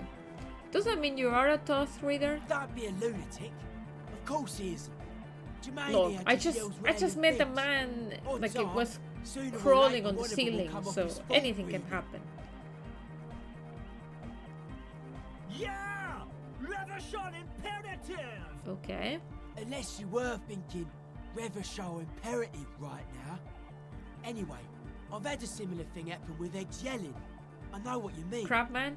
Yeah, I call it Gollum though. You're right, I wasn't thinking that. Hardcore superstar! Okay, tell me something else, Egghead. Yeah! Is your real name Jermaine? Dark hardcore! Jermaine Egghead! Okay. Basically, yes it is. Why are there lungs on your belt buckle? Lungs are for love! L'amour, la compassion, l'autodiscipline? Love! In a woman's lungs. Lonely as I am, I'm not afraid. Is he like the This religion strange dance feeling grows on and on, Dolores 'cause Day? I've never loved someone like you before. Because I've been down that rabbit hole as well. Ooh. A dopamine surge. Ah, that healed my morale. It feels like electricity flowing down your scalp. dissipated into your neck. Feels good. Like a spark of life in that moribund sponge you call your body. Okay, physical instrument. Make your body... Maybe your body can tell you what Arno van Eyck jam is missing to make it harder core. Okay, let's try it. You know it in your lungs where the pressure should vibrate. In your heart that's alone. And in your solar plexus where the hits should land. So does every chordate animal. Needs more bass. Wait, this reminds me of oh god, that sketch. What was it? Like more cowbells? More cowbell. What was it? It was so funny. I need to watch it again. And my hair is... There is like one piece of hair that is freaking bothering me. Why? Just go there. Stupid hair. What? Wait, I got an achievement. Say 5 art corp lines. Il coppo dell'arte. The young man makes a sudden move like he's about to turn the volume down, but that would be ridiculous. And a melody. A good melody is what makes the songs really stick so that you can get it out of your head anymore. Point at your head. Wow, okay. We should start with the melody. But where would we get that stuff from? I'm not gonna become some sort of anodic cop too. I got enough copo types. I only have one. Hobocop. Okay? I don't know, I was thinking you would know. I'm sorry. I don't know anything about anodic music. I'm just the party boy. Don't fear the Reaper. I get the people going and say it's hardcore. He feels ashamed. He can't be of more service to the future of dance music.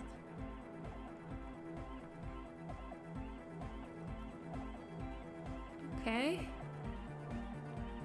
It's up to the police to make the beats go harder. No. Alright, I'll see if I come back with something on my own. A citizen investigation. The young man falls silent with appreciation.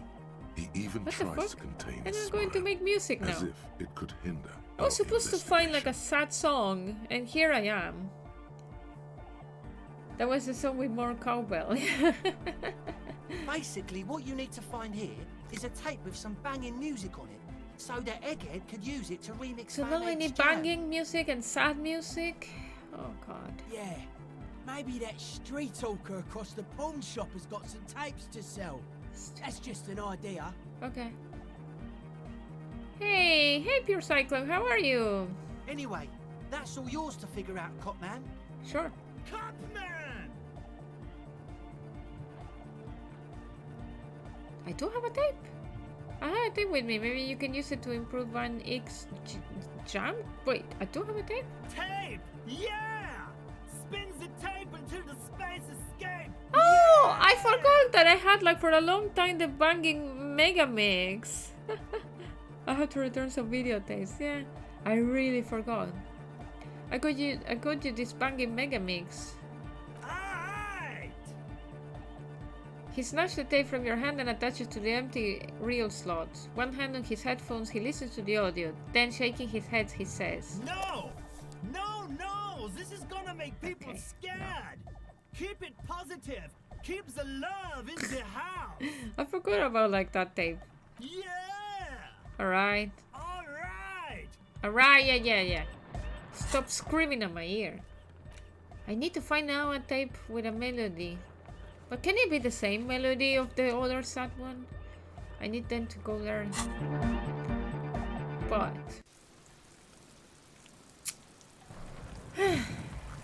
So... How the fuck do I come back? Is there a way of coming back faster? Like, I think you said, Foley, there was a way... Like, maybe... Shortcut? Oh, I cannot go here. Because now I need to go all the way and I don't even know where and how and... Okay, let me see. What happens if I go here? I need to convince the woman. But I'll do it later on. Maybe here? Can I cross by here? There's a bridge. No, yeah, I got that one. I got the bridge. But I mean, is there a way to come back to the main city like faster? Ooh, 2:55. That's what I meant. The rusty gears used to turn the whole machine. Oh no, okay. The building before you housed the engine must have been a big one. An old door, worn by elements, guards the depot. The I just wind wanted has to come blown back a before sand like dune in everything front of it. closes, but whatever. The door hasn't been opened in a long while. You see a handle. What is this thing anyway? It's military. A service depot of some sort. Used to service what? The washerwoman mentioned a depot up the coast. She said it was for moving ammo and cargo across the bay. This might be it. Open the door. Impossible 20. Okay. You rattle the handle a bit, then push on the door with all your weight. Free shack, free shack, It free does not shack. budge. I do have Not already only one. is it locked, Hey, it's also Raja jammed Perkele, shut. how are you? I love Perkele. The door's shut tight. How can we get in there? Whatever door. Perkele Vito. The Finnish in the chat. We don't get in there. What do you mean? We get into like everywhere. Frankly, you're just going to have to accept the fact that you can't get in through every single door. Why came? Oh, come on! Door unopenable. No. We've gotten into every door thus far. Exactly. That's what we do. We open doors. Thank you, rhetoric. We're cops. That's our perk. Even Everard knew that's a part of our MO. But that's who I am. Who we are. Destroy the door, yeah? I just fucking need like a bomb or something. Yeah, I understand you. I like opening doors as much as the next guy. But this one is simply beyond repair and we don't have the resources needed to open it. Relax. No one's hiding in there. If we can't open it, others can't either. And thus they can't But get maybe in. someone has the key? He looks at the door with a rueful smile. Just bust down that door, disco style. Maybe I can put like the stereo of those guys so loud that it destroys the door. At least you can think about opening it, about doors in general. They are, after all, fundamental to your life. Well, especially Perhaps bathroom something doors, useful would come from this. I would say. Nobody's hiding there? Maybe they barricaded to make it unopenable. Exactly. And what if the murder is there? Huh? Walk away. I want to open it.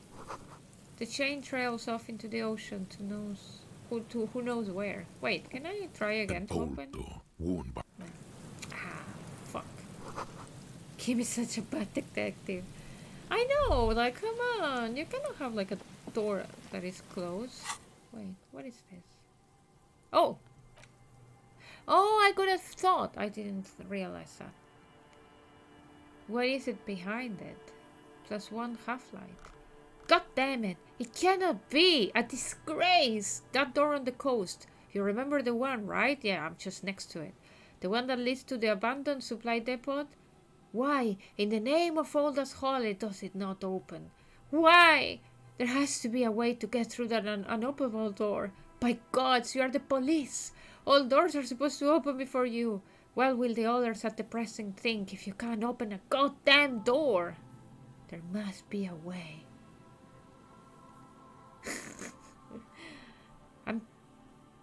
Should I, like, get another thought? I'll think about it. I'll think about it. Okay. Where the fuck I am? Oh. Ah, there's the last trap that I needed to check. This trap's not too hard to spot. Oh, there you go. Once you know what to look for. Keeping it hidden has not been a priority for the cryptozoologist. Look around. The reeds sway in the coastal breeze. They seem to be waiting for something. Okay. No door left unopened, no stone left unturned. Exactly. Nothing. I have to do everything in this game. Like, up to the last achievement. I will never finish this game. Never. The wind picks up here, near the I think the gate's game end, is going to keep me out after a surrounding few the narrow days. strip of land from 3 cardinal directions. It's cold for this time of year. Okay, reach for the trap. Nothing but locusts in this trap as well. Definitely no cryptozoological monstrosity. Empty as all of them. One more of these and we are done.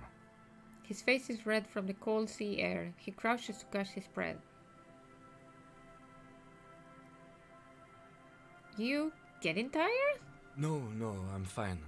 I didn't mean to complain, it's just... He short-winded the sentence end there. Okay. I think he's getting tired. Wait, how many... Check the trap near the canal you cross southeast of the village. Oh, I did check this one already then? Oh, probably I did then. Cigarette butts clean away under a rock. Brand Tiumuturi. Tiumuturi? Someone made a campfire here a long time ago. I've never been here. A rusted, broken control box for the radio relay tower. This ladder is too rusty to climb. The sea air has eaten away at it. Oh, it's still somehow working. Oh, I got a scented scarf. But -2 physical instrument. I don't want to lose my physical instrument. Also, by the way, I got a new scarf. Look at that. I look good, right? +1 shivers, springtime cold. -2 physical instrument, allergies. This slight springtime scarf smells like men's cologne mixed with cheap laundry detergent. Someone must have left it behind, probably from a date. What the fuck? What people were doing on a date there? Okay. Wear it if you want to delude yourself the spring has arrived. This is like very Irish, right? Like they are always saying, it's 1st of February, spring has arrived. And you're like, what the fuck? It's cold as heck. So what are you talking about? Why my interrupt button?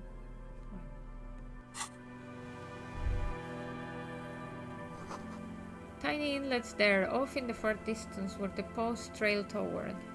Scarf? You ditched your faithful tie for a scarf? Yes, I did. I changed. I needed to change. Like, I look classy now. You take a mental note. Tiumuturi seems important somehow. Okay. Tiumuturi. Timuturi? Okay. Oh! What the fuck? There's a person there. Let's go. I'm never going to leave this place because I'm discovering more and more things. Oh! A white polo shirt and money. What the fuck is this?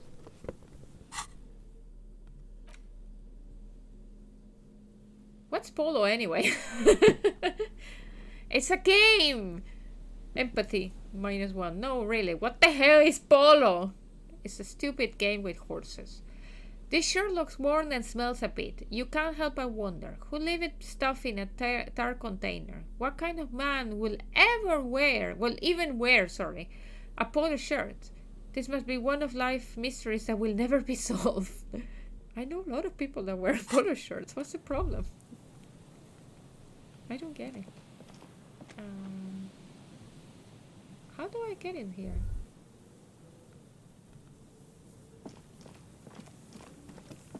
I don't know. My dad wears polo shirts. My brother wears polo shirts. I didn't know it was so uncommon.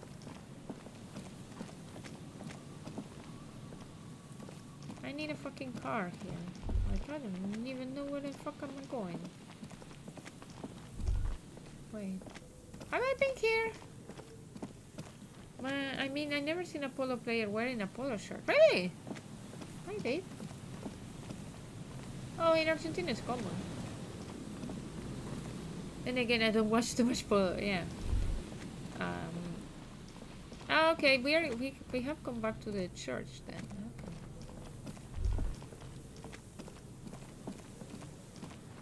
We have walked the whole day.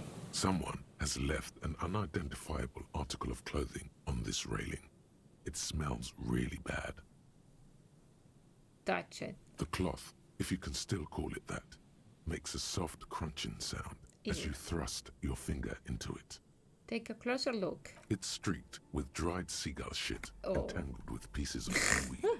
A dangling arm suggests that there might be a jacket beneath the crust of filth. Oh, nice. It seems likely that it was left in the surf until someone laid it out on this fence to dry out. Unfortunately, that just seems to have stiffened it into a shapeless mass. Please tell me you're not taking that with you. Why not? It's a guano-encrusted jacket, and you're already Guano-encrusted. carrying around enough as it is. Oh, leave me alone.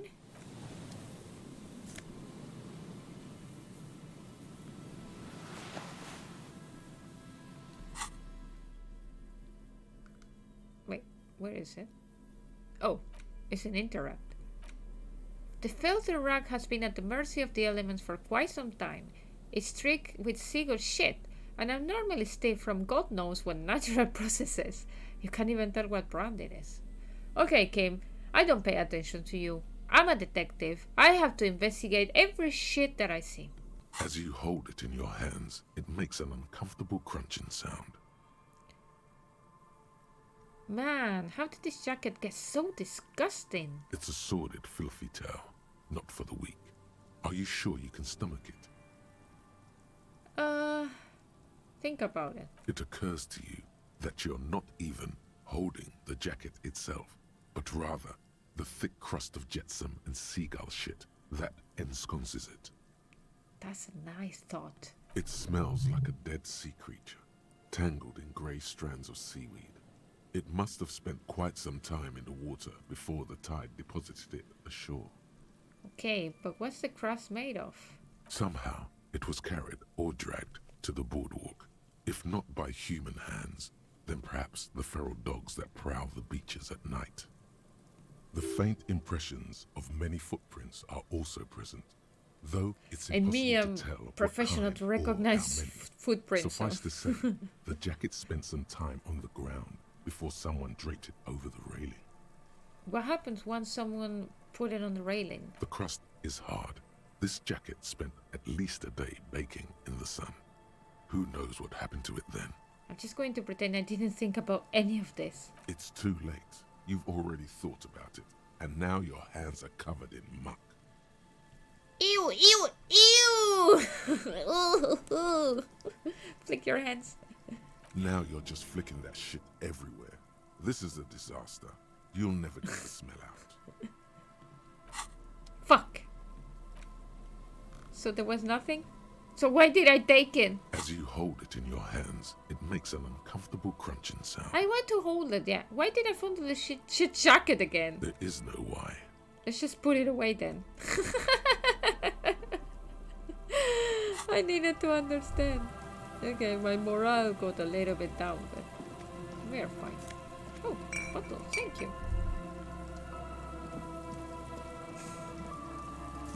Money, bottles, thank you very much. A makeshift roof. Vagrants have tried to make the boardwalk habitable. That tarp will keep out neither rain nor snow nor wind. A coin-operated waiting machine hasn't been used for a decade. What is this? Nothing. Yeah. Oh, classes! +2 encyclopedia, -1 perception. My encyclopedia doesn't stop fucking talking, so do I really need it? No idea. Let's check. I have so much shit with me. Oh yeah, I forgot to read about this one. Wait, the ones I have is visual calculus -1 drama. So this one was +1 warfare and It's a dazzling reflexes and -1 visual calculus. The mirror lies. Is your own stardom too dazzling for your eyes? Can't bear to look at your own fabulous reflection in the mirror? Then these classic oversized sunglasses are for you. And this one is -2 encyclopedia. Discover your inner Bino? Bino? What is Bino? -1 perception. Nausea inducing hell glasses. Whose idiotic idea wears square and beige plastic frames anyway? Beige is a color that does not look good on anyone. This is so fucking funny. Oh my god, because today I went to the office and one of my colleagues, he just came dressed completely in beige. So basically his trousers were beige, his sweater was beige, his jacket was beige, his hat was beige. And then I said, oh my god, you look so beige today. And I cannot believe that now this thing is mentioning this, especially today. I'm like, what the fuck? He looked like a freaking marshmallow walking around, Anna. So, and thank you if you're seeing me playing. I'm sorry that I'm saying this. I don't know about his undies. I didn't ask. I prefer not to know. But yes, I mentioned that his pants, they look like pajamas, basically, because they did. He was laughing though. He knows that I'm joking. I joke all the time. Not to mention that seeing the world through these exceedingly thick lenses feels almost nauseating.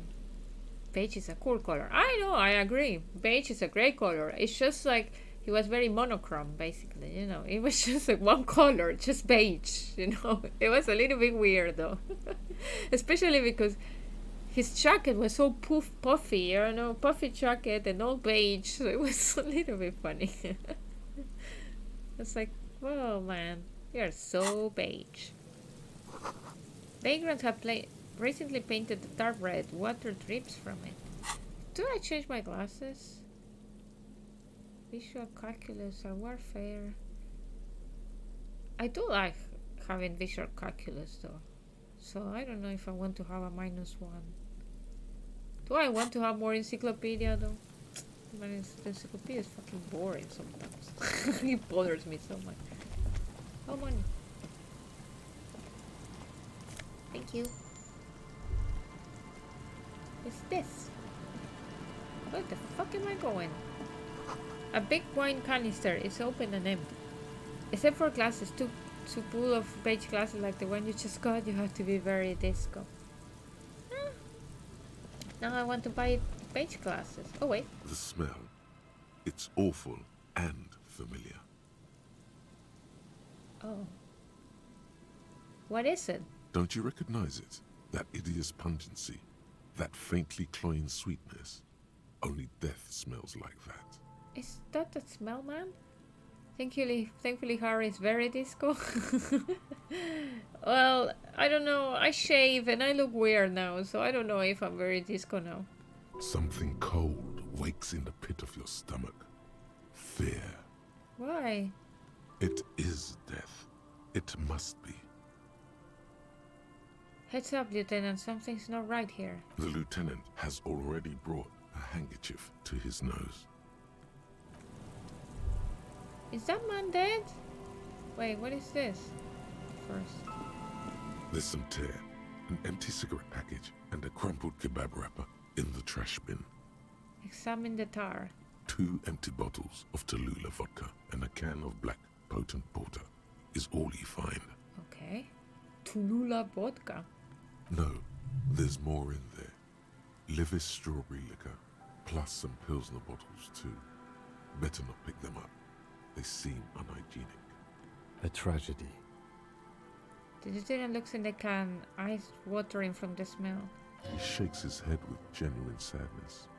Examine the cigarette package. Whoever tossed it here was a heavy smoker. The brand name reads Red Astra. Red Astra is the black market version of Astra cigarettes, known for their high tar content. Examine the kebab wrapper. It's been so long that I don't need a kebab. I need to buy one.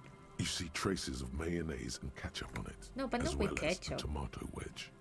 The wrapper reads, Shish Kebab Revachol. I want a shish kebab. Volition, medium failure. Shaving was definitely a mistake. It's going to take months to grow back that manly beard to hide the alcohol bloated face. I know. To be honest, you look better. I look so creepy now, especially because I still have that gray shades. You know, like I don't like it. Why I look so bad? Also, why my eyes are so red? It's no older than a day or two.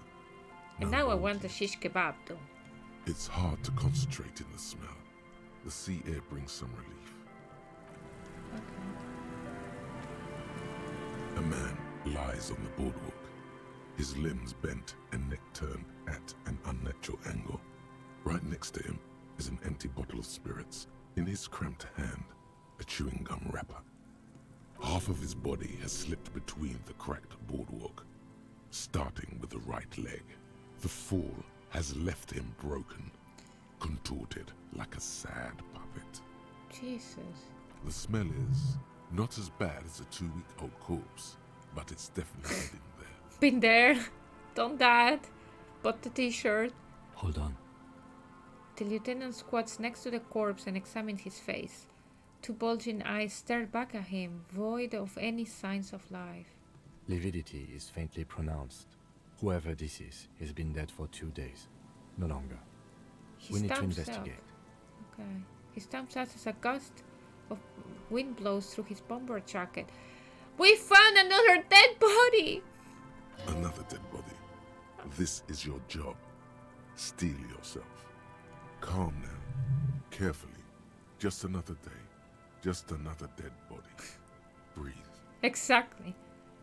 Same old, same old. Study the man's clothes. He's wearing mud-caked boots, beige trousers, and an old brown leather jacket with a bright blue lining. There are traces of kebab sauce on his chest. Well, at least maybe he died happy. Search his pockets. You find some sunflower seeds and a rain-soaked library card folded into two. His jacket feels sodden and heavy under your hand. Good. We should take a look at that library card after this is done. Study the man himself. The man has fallen through a crack in the boardwalk and hit his head against the metal bench. Coagulated blood covers his black hair. One of his feet is still dangling through the hole. A bad fall. It might have been dark outside. This place is a minefield in the dark. Yeah, but there's just a light just above. Examine his face. His expression is dull, like the sea behind him. Drops of water shining on his moustache. His eyes, empty and wide, look frightening in their frozen gaze. Height, 170 to 175 centimeters. Curly hair, stout build. Age, approximately 50 to 60 years. Good. Very precise. Study the surroundings. There's some dried blood on the metal bench, right where the corpse's head rests. The floorboards are rotten and slippery wet around the hole.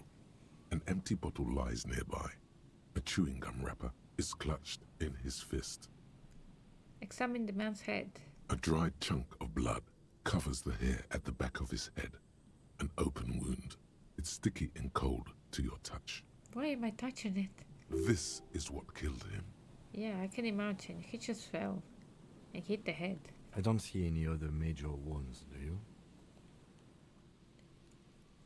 No, just this one at the back of his head. Seems like the head wound was fatal. It's exactly the shape of the bench. Examine the bottle. A .75 liter Tallulah vodka with its cap missing. There's hardly anything left inside. Tear all around us. He looks at two other bottles near the coin-operated viewer, then at your yellow plastic bag. Oh, I'd prefer if you didn't collect them this time. It's not proper. no worries. I don't need those scents. It's fine. Examine the chewing gum wrapper. Rubowski spearmint chewing gum. Green leaves on the cover. The man's mouth is half agape from the terror of the fall. Look in. The blackness of death. Stench. You think you see white chewing gum too. Fuck. Confirmed. Nearly the whole pack is there. Solidified on his lower rear teeth. He put a lot of chewing gum in his mouth. He ate the whole pack, right? It's to cover the smell of alcohol before going home. The worst thing is, He never made it. I've seen it before. Almost the same scenario. Even the chewing gum. It's always the same. Step on the floorboards? They screech under your feet ominously. It's hard to say whether the dead man's weight was the cause of the boardwalk to break. It definitely looks fragile. You see waves churning below. Something cracks beneath your feet. He could have easily disappeared into the sea through that hole, and you would have never found him. Yeah, but maybe someone else will have found him. Step back. The entire boardwalk creaks in the wind as you take a step back. Who is this man? Looks like one of the locals. He'd have to know this spot to come here. You don't just walk over here. Well, I just did. He just looks south the way you came. But that's just a lazy assumption. What do you think? I think labeling him as an alcoholic is a bit premature. We don't know anything yet. We do know that he was married. The lieutenant points at the ring on the old man's left hand. No, on the old man? Why did I say old man? You see? I'm already giving my opinion about the man. At the ring on the man's left hand, the flesh around it swollen and grey. But you're right. Let's not run ahead. For now, all we know is that he's an unidentified middle-aged man found dead on the Martinez boardwalk. What do you think happened here? Death by misadventure. He slipped and fell through the boardwalk. A truly unfortunate accident. If it wouldn't have been for that bench, he'd be alive. Do you think he was drunk? Point at the bottle. Oh, yes. What about alcohol poisoning and liver failure? Some symptoms of acute alcohol poisoning could have definitely played a role here. Severe confusion, respiratory depression, unpredictable behavior. But I think that death arrived through head trauma, not liver failure. Could it be related to the lynching? No, I don't see anything that points in that direction. For now, let's treat this case as a simple, albeit sad, accident, unrelated to the murder case. Agreed. If this somehow converges later, why not? But keep it simple for now. Ooh. What about the kebab? What about it? The deceased ate some kebab. Yeah, when It's you're probably drunk, from you a want nearby place, kebab. Maybe in the box. Sometimes a kebab is just a kebab. No, especially when you're drunk, a kebab is more than a kebab. Where did he get the kebab from? Yeah, because I need one. Can you give me the address, man? Someone should be held responsible for this broken boardwork. It's dangerous.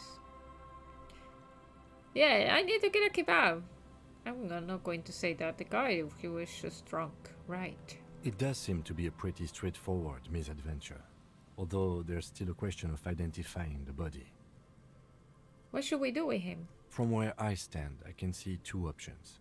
We either take the case and follow the leads to identify the body on our own, or we report back to the station and leave this for our colleagues to handle. Hold on, what about field autopsy? A field autopsy isn't necessary if the cause of death doesn't appear to be criminal, and this looks like a simple accident to me. I'd say we should just write down head trauma in the autopsy report and leave it at that. It would save us at least 2 hours of unnecessary work. Yes, but isn't that kind of sloppy? Maybe, but we don't really have much time or resources to spare. The guys at processing will take care of the rest. Do I take the case? I'm going to take it. We found him, we should finish this. Alright, we should first examine the library card you found. Then we can call the station from my kinema. Let them know we are taking the case. Okay.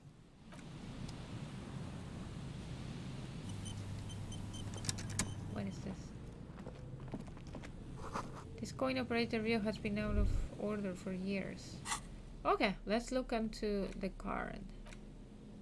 Folded library card. A library card found from a pocket of the dead man on the Martinez boardwalk is still slightly damp to the touch. The cover bears a stamp of Jamrock Public Library. The library card is folded into two and still slightly wet to the touch.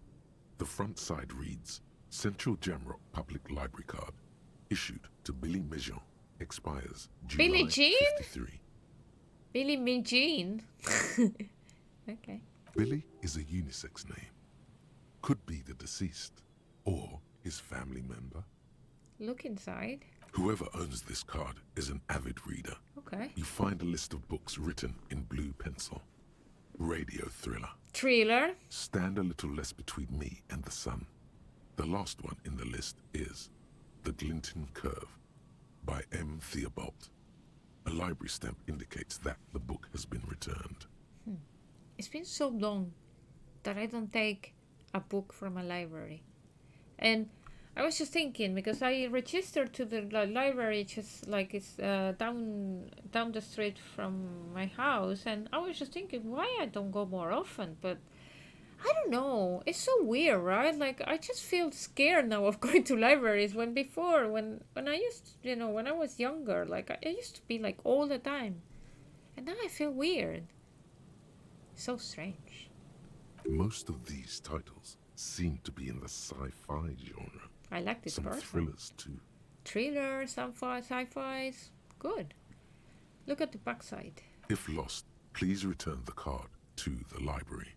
Dial 005 02 55211 or visit us at Moreau Street, 78, Jamrock. Sorry. Business hours 900 to 1800. I need to write down. My notes! My notes! I have so many. What is the number for the library? So then I don't have to go back. Is 005 02 55 211 from 9 to 6. Yeah. Good. We should give them a call from my Sorry. kinema. See if we can learn anything about Billy Mejean. Put it away. Billy Lejean. Billie Jean. Okay. Okay, let's leave it there. Oh, sorry. Careful there. These floorboards look rotten and weak. Yeah.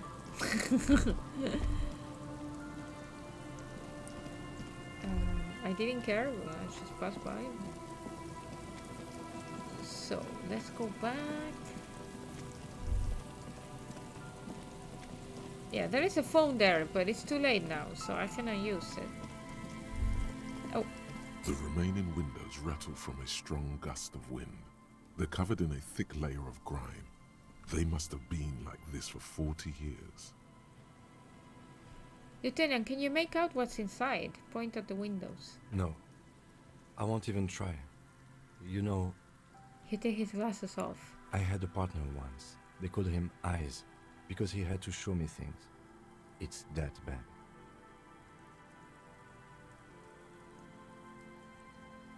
Can you still shoot though? Well enough, actually. It's odd how that works.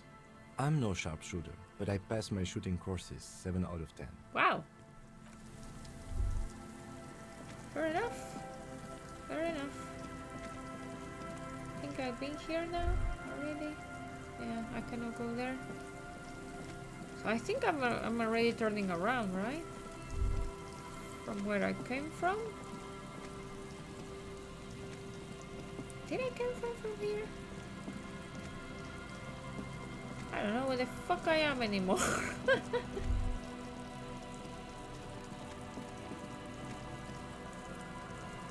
This one, I checked it already. Nothing's changed. Yeah. Yeah, so this is the end. So I don't even know how to go back now. Maybe here?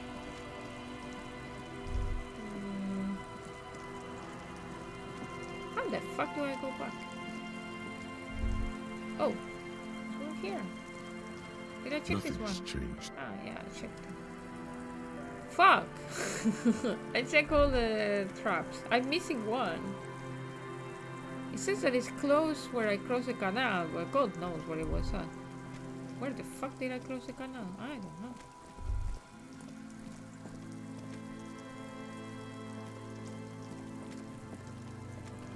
I need a map. I'm running everywhere. Wait. Why I cannot go here? Look. Why I cannot go there? Wait. What the fuck? Oh, I can. I know I have the map here, but no, not here. Here, but I just don't get it. Yeah, I know I have a map, but I don't know where the fuck I am here now. I suppose I'm like kind of like here. So can I go back there? So I need to continue right? This was supposed to be... This is where I found the dead man? In this? This is a church? I don't know. I'm fucking lost. If you think that I have any sense of orientation, you're very wrong. But how do I go like right now? I don't know. Maybe here? Let's see.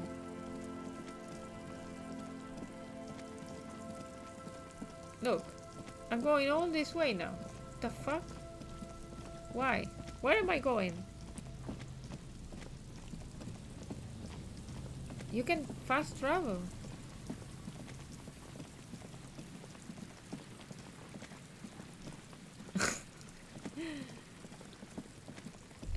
Can I fast travel? A little black swallow circles above you. You hear it chirrup.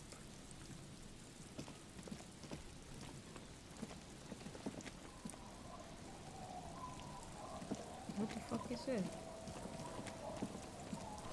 This door is closed for today. Time to put the kids to sleep. I came back to my house. Okay.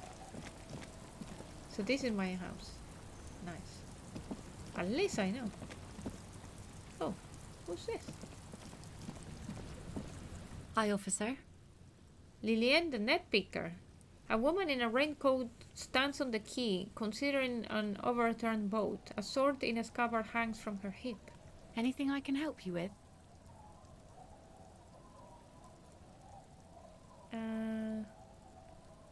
As always, I am the lawbringer. You've graduated to Lawbringer now? Yeah, Kim, what is your problem? Men with authority have their quirks. Comes with never being second-guessed about anything. She waves you off. So what brings you here, Lawbringer? Wait, what was that? What is the lawbringer? Bringing of the law, Lawjaw. Weird jaw, -1 rhetoric. Hey, so a little observation. It's all cool, man. Don't freak out. But every time you say, I am the law, and you say it a lot, it's basically hello for you. Your jaw does this weird thing. It sort of shifts sideways. The law. Hanging off your face at a jaunty angle? That's what we say? Jaunty? Jaunty? I don't know. While the word law sounds oddly guttural and low. Law. I am the law. Like this? It's strange. You wouldn't notice it, but after saying you're the law 80,000 times, a question does come up. Why do you have Lawjaw? The Lawjaw. I like this. I am the law.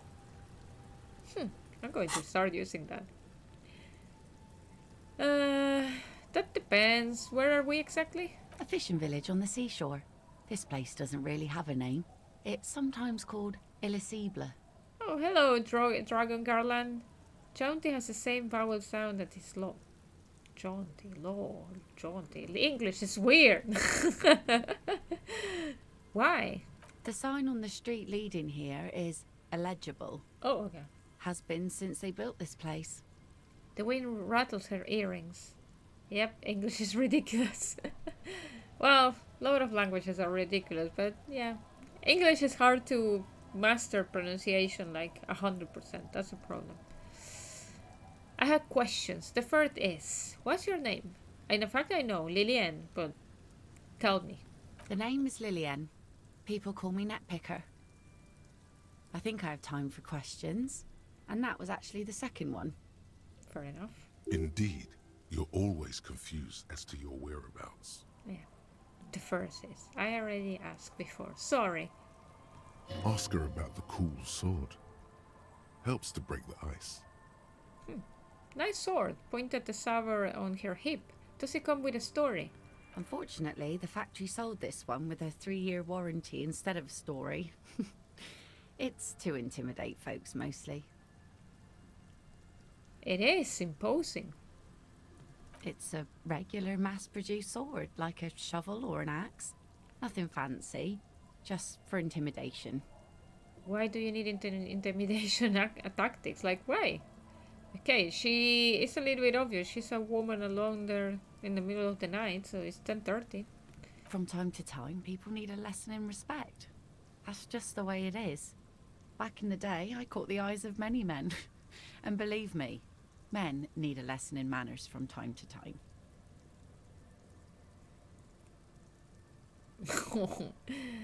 So where are all the men now? Oh, no. Figures, typical patriarchal nonsense, masculine venomosity. Okay, let's go for that one. Sure. Venomosity. But boys will be boys. I And hate God that knows boys we don't will be have many boys though. around. So far, the sword has been enough to keep them in line. You know, I always find it so stupid. Boys will be boys, and then what? So basically, what if a? It's also like kind of nasty for the men that are different. It's like, no, you all have to be all the same anyway. You are all like, you know, same template. No, that's not how it is.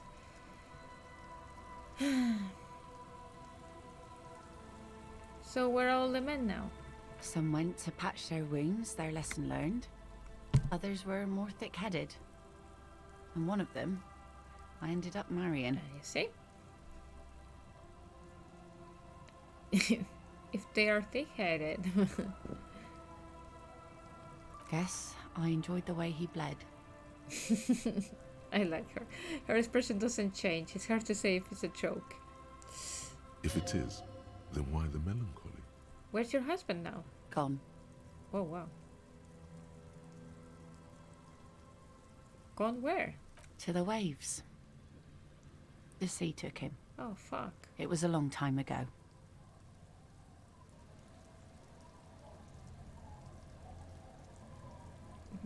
I just say, oh, say no more. Wait for her to continue. He didn't respect the sea. Went out there, drunk like a skunk, and sure enough, one day the boat was found floating empty. A bloated corpse turned up 2 weeks later. How many sad stories of alcoholics today? Now, before you tell me how sorry you are for my loss, know that it was 4 years ago, and I've moved on. There's only so much mourning you can do for a drunk with sinewy muscles. Death is nothing. I shit on that. No, come on. Where is my empathy? Did I lose it? Yeah, I was going to say it's healthy to let go and move on. Gotta keep the wheel spinning. Us working folk don't have the luxury to be bedsick with melancholy. I buried him, mourned for an appropriate amount of time, and went on. Life didn't really change that much for me and the kids. She glances at the village where 2 little kids, oh, she's the mom of the kids, are playing with what look like rocks. Wait. She's not the mom of the 3 kids. This is neither a touchy nor a very interesting topic for her. Okay. Let's stop. She looks like she's ready to go on a date with another, better, drunk. Ask her.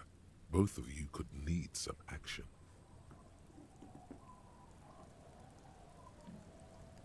No. Come on! No! Especially, she lost her husband because he was an alcoholic, and me, being an alcoholic, I'm going to ask her out, and also Kim's presence makes it awkward. Oh my lord. I'm looking for someone. Maybe you can help? Let's see. Who are you looking for? I would like to ask something else. What? Well, how can I assist you then, officer? What? Is there something that I should ask in here that is not still appearing? What do you do around here? Like I said, fish mostly. Sail the waves, take care of the kids, pick nets. Right now I'm tarring a little skiff. Is that enough to make a living? Sometimes I also walk to the beach to see what the sea has given up. The sea is full of surprises. Yeah, like my car. Keep it professional, man. Don't make it sound like you're hitting on her. Let's go! No. Interesting. What have you found? Wood, pieces of glass. Every once in a while we see dead bodies. Human, animal, fish, other odd sea creatures. A mine washed ashore once. Yeah. Bottles, drugs also. Lost cargo in general. Most of the time it's just wood and glass. All right. Major choice moment. You only get to ask one thing. It would be weird to say them all. Choose wisely. Oh.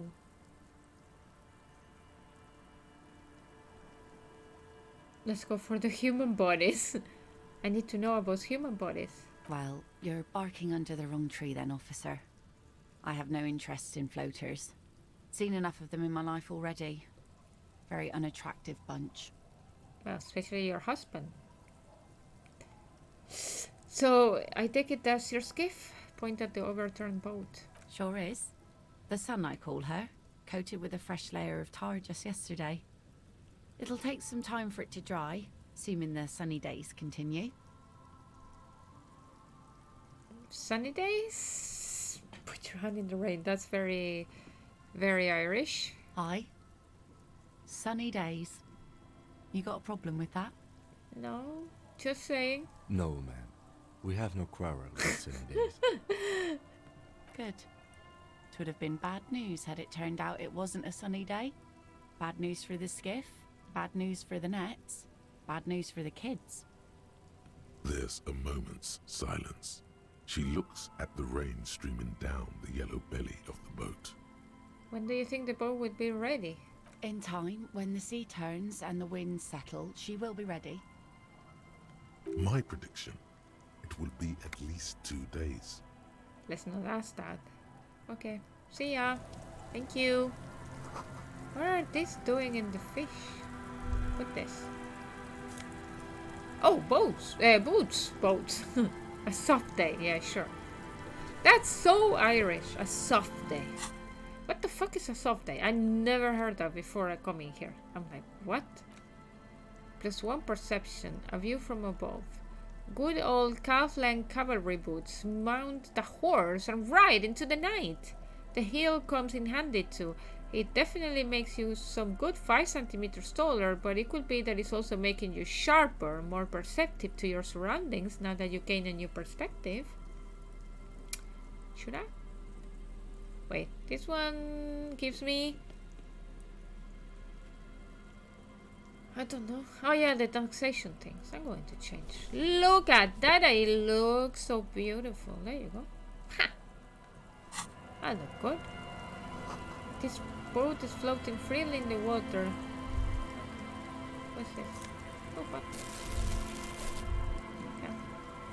I haven't been here. Crazy.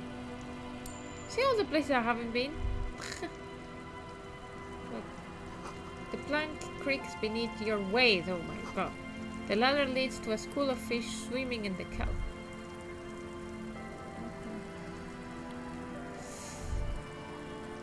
So many places I haven't been. This game, I will never finish it. Never. I don't remember. Have I been here? Did I come from here?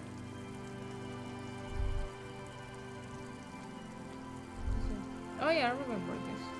The worn and beaten wooden planks of the bench do not look overly comforting. We can sit on benches after we've solved the murder. Let's go. Well, that will be in 24,000 hours. Oh yeah, I remember this, guys. Okay, so I've been here. Come on. Come here. What? Sounds of life in the north. A washboard scrubs fill from fabric. Through the broken glass, dusty shelves, and a forgotten chair. I have not passed by here either. What the fuck did I do with my life? What's this? Oh! Where did I get? Oh! What the fuck? Okay. Postcard. A cold breeze is enough to make the wall planks creak. Oh. What? Oh! Can I use a bomb? I look ridiculous for sure. Look at that. You are sure that you're wearing this tight? It's a statement. You are not sure what kind of statement though. Theater kid. Nah, I like my... I don't know. I'm kind of like thinking that I should wear this. That looks ugly though. But this one gives me esprit de corps and visual calculus. But I think I have visual calculus also for my classes, right? What if I change my classes then? There you go. And then the pants, electrochemistry -1 reaction speed. And I have the intercalary trousers. What if... No, the boots. No, I meant that.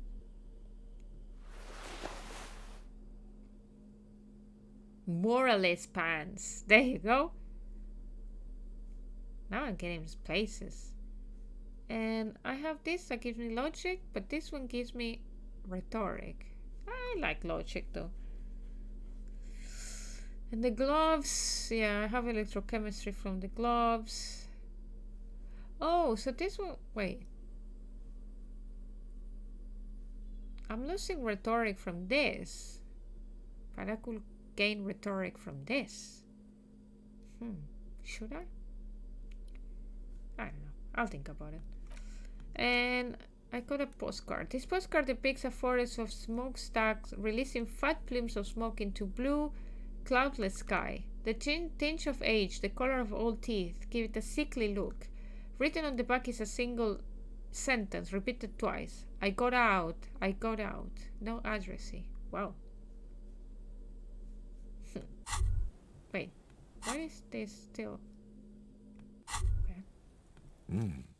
These are some wonderfully regular pants. Not too tight, not too loose, moderate in every sense. You'll blend right in at some pleasant dinner party. I like regular normal things. I know you do. These intercalary pants are like wearing a perfect compromise in your nether regions. Ooh. No one will call the moral intern on you like this. That's for sure. Okay. You're a little more moralist now, buddy. A little more normal, even if you didn't want to be. Do I want to be normal? Do I? I don't know. What's this? You see a dark red chair in the dim light of the room. What the fuck is this place? No idea.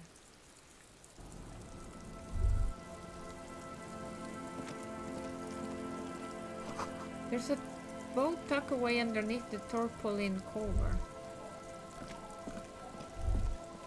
I thought I have been here, but now I see, yeah, this is where my car was.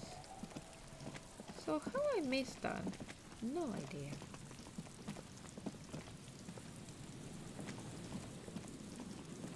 I have not been here. Oh no. Not here. The swing is missing. No one's been here for a long time. Rust peels off the bent iron posts of the swing. The wind whistles through the skeleton of the small house behind you. There's desolation everywhere. Oh wow. What happened here? In this yard? The lieutenant looks at the small building. A flock of grey swallows takes off in the distance. He's assessing the situation. How long ago was it abandoned? Someone thought they could have a summer house in a bloc obscur for cheap. It didn't work out. They abandoned it about a decade ago. Wait, what's a bloc obscur? A black bloc. A part of the city left unrenovated after the war. Or one that has fallen to gang violence. Or has become inhospitable in some other way. Okay. On aerial photos, block obscures look like dark squares, hence their name. So this part of the coast is a block obscure? Practically, it's not an official term in any way, but look around. No sewage, broken power lines, crime, drunks. Life is tough in the blocks. It's no place to build a summer house. Maybe they left something useful behind? Yes, for you to pick up as part of the Jamrock Shuffle. He gives you a weary smile. Yeah, but I like to It's pick not meant rubbish, as okay? nagging, just an observation. Yeah, sure. He's nagging me. We should move. I don't think we will solve the murder with forays into the urban hinterland, at least in this phase of the investigation. And you know what I'm going to do? No pay attention to you, of course. Aha! Money. You see? Glory says a graffito to the ghost of us. Take. Someone has left their music collection beneath the tarpaulin. Tarpaulin? Smallest church in Saint Seine. I got music? I got music! Maybe it's a sad song that I can finally sing? Please tell me. The tape you find from a shack on the coast. The A-side has smallest church in Saint Seine written on it, while the B-side is supposed to contain the instrumental version, requires a boombox to play. The porter reel is just what you needed. The reel's attached to the apparatus with a satisfying click. The tape is routed behind the magnetic reader. Okay, press play on tape. You press the large button marked Commencer, and the tape starts spinning. There's a small delay before the song starts playing. Press your ear against the speaker. It sounds like someone's moving in the room, getting comfortable. Okay. Then the organ starts playing a simple, melancholic tune, echoing in the hallway. Can I sing A it lone in the singing voice karaoke though? joins in, telling you about the tiniest church in Cessons, surrounded by even tinier yard. You almost feel the seaside mist on your skin. It's mega sad. Within seconds you know It's mega this sad. is the one, the real shit you've been looking for. Yes! The one you trust your room to that Claudia told you about. Perform it. A click, then silence for a bit. Then the tape stops spinning. Could I sing this for karaoke? I think I could sing this. Of course you could sing this. Yes. You could take sad to a whole new level with Oh this. my god, I want to go and do you already that. know the lyrics since you've listened to it like a million times. Did I? Yup, they're all here. All 3 verses. Okay. And the B-side of the tape contains the instrumental version. It's like the world itself is telling you to do it. Only one obstacle stands on your way. What? Gart. You have to convince Gart to let you sing karaoke But in the whirling. I have a After gift you've for won him. Over, you can express yourself. Let the pain out. Make everyone understand. I do have a gift for The him. lieutenant watches you pack up the boombox. He doesn't say anything. He's like, what the fuck, dude? We're here to solve a crime. Stop, like, doing shit around. And look, dude, this is me. Oh. Birds in the birch tree, barely audible, come from the above. Look, dude, this is my life, okay? Someone has broke down the fence and the barbed wire. I see. Well. Oh! There's a trap. The last one. The last one! Yeah! We found it! It takes you a moment, but finally you spot the last of Morel's traps. Come on, we're going to solve so many things today. By the reeds. Look around. The reeds bend forlornly toward the sand. Some tufts have been crushed. The broken stalks seem like a rebuke. The sound of the city hums in the east. The constant, distant song, louder on this part of the coast, nearer somehow. And there's that cold again. Always the cold. Reach for the trap. The trap feels light and silent as you pick it up. Something is different here. Don't tell me. Look closer. No locust. What? No phasmid either, but still. Look closer still. Well, the bait worked on something. This doesn't mean it was a reed monster, though. Unless you see one in there. I just see an empty trap. The netting is a little untidy, messier than the others. Like someone or something picked up the trap and shook it before dropping it back down on the ground.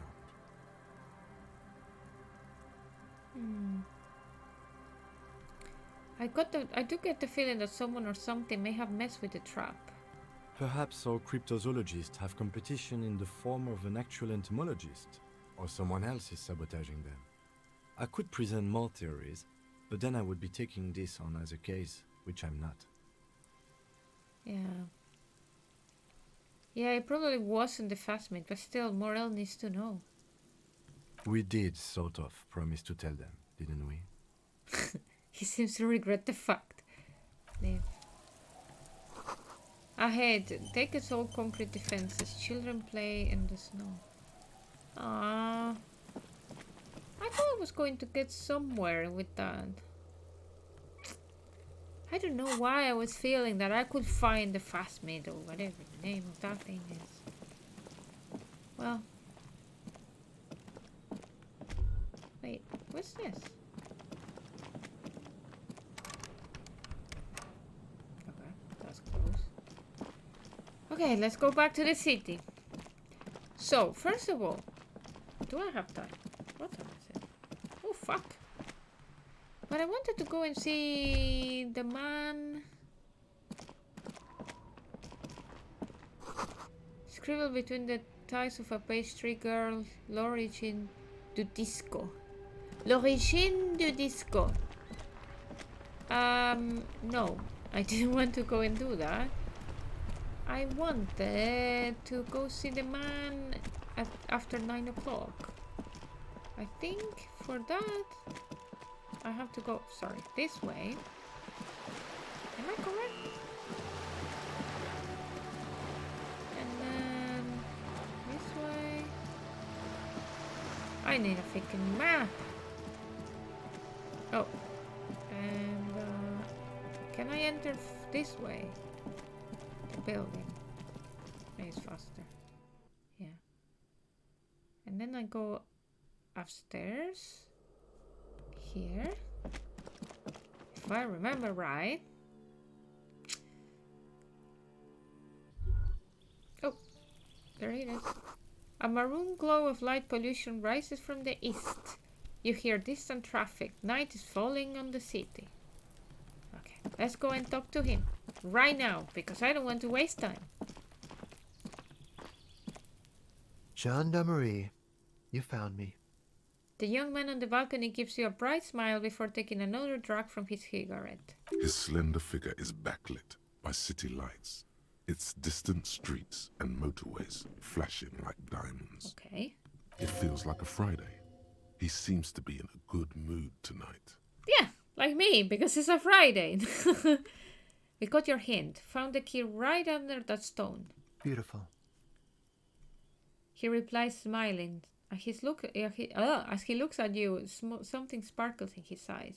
So tell me, are you here to make things right again?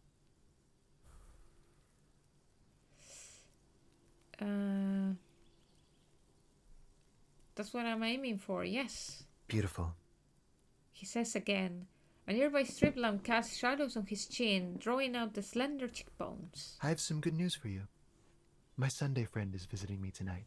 I told him about you and he'd like to say hello. Step in. He's already waiting.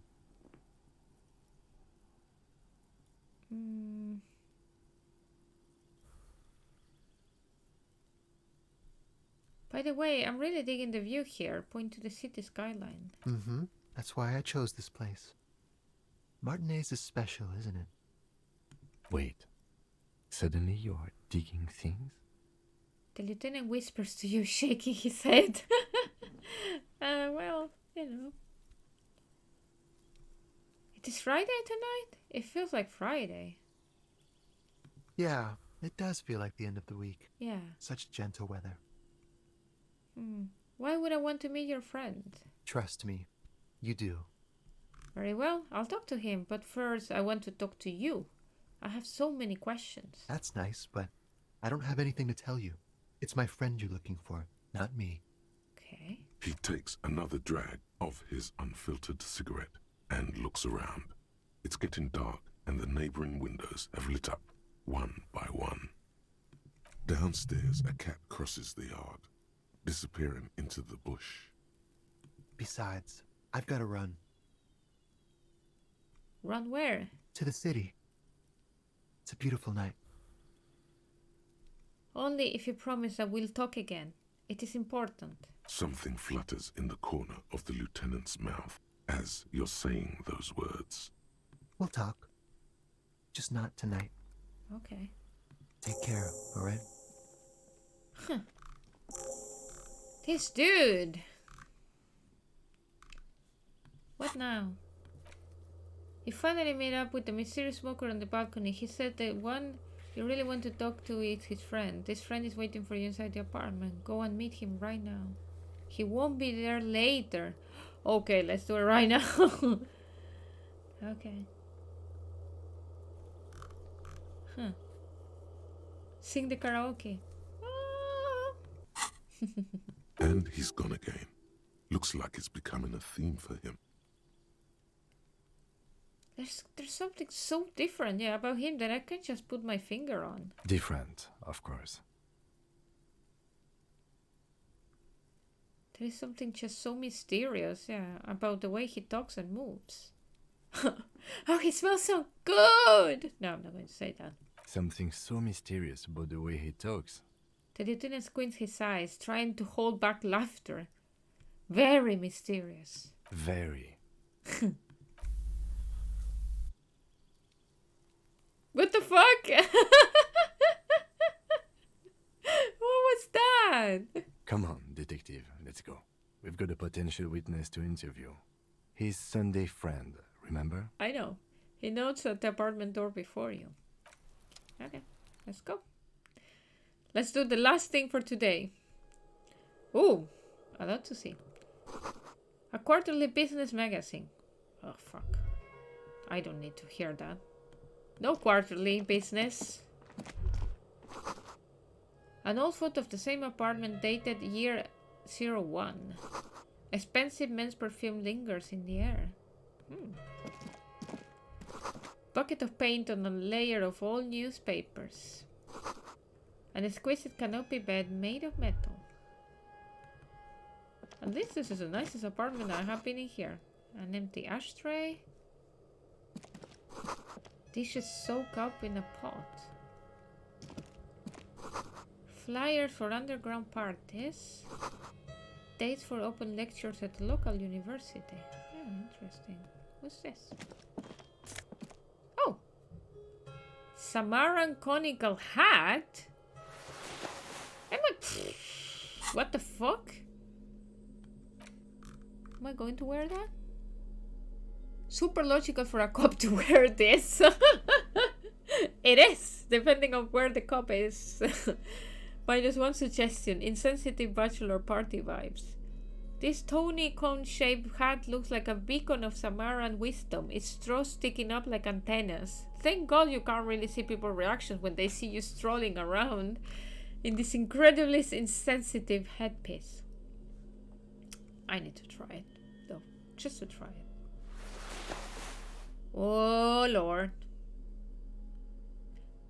I don't know, my shadow is also kind of broken.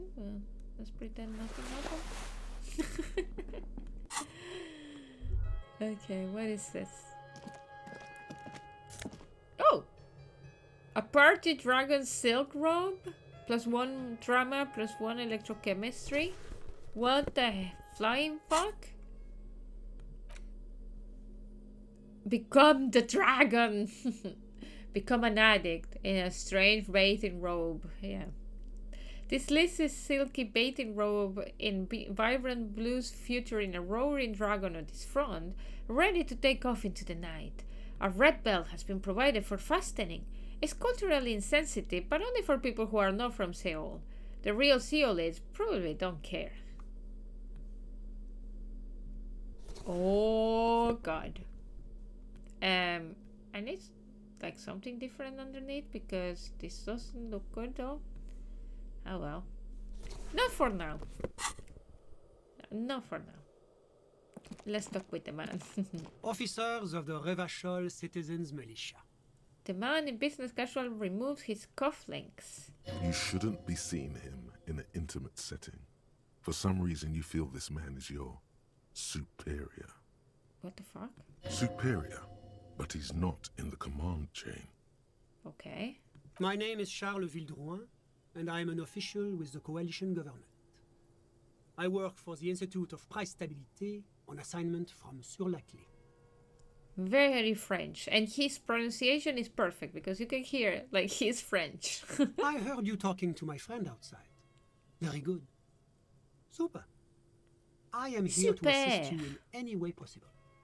Ask me about the hanging. Okay. Hanging? What a drag. He seems like a cultured gentleman. You should ask him about the finer things.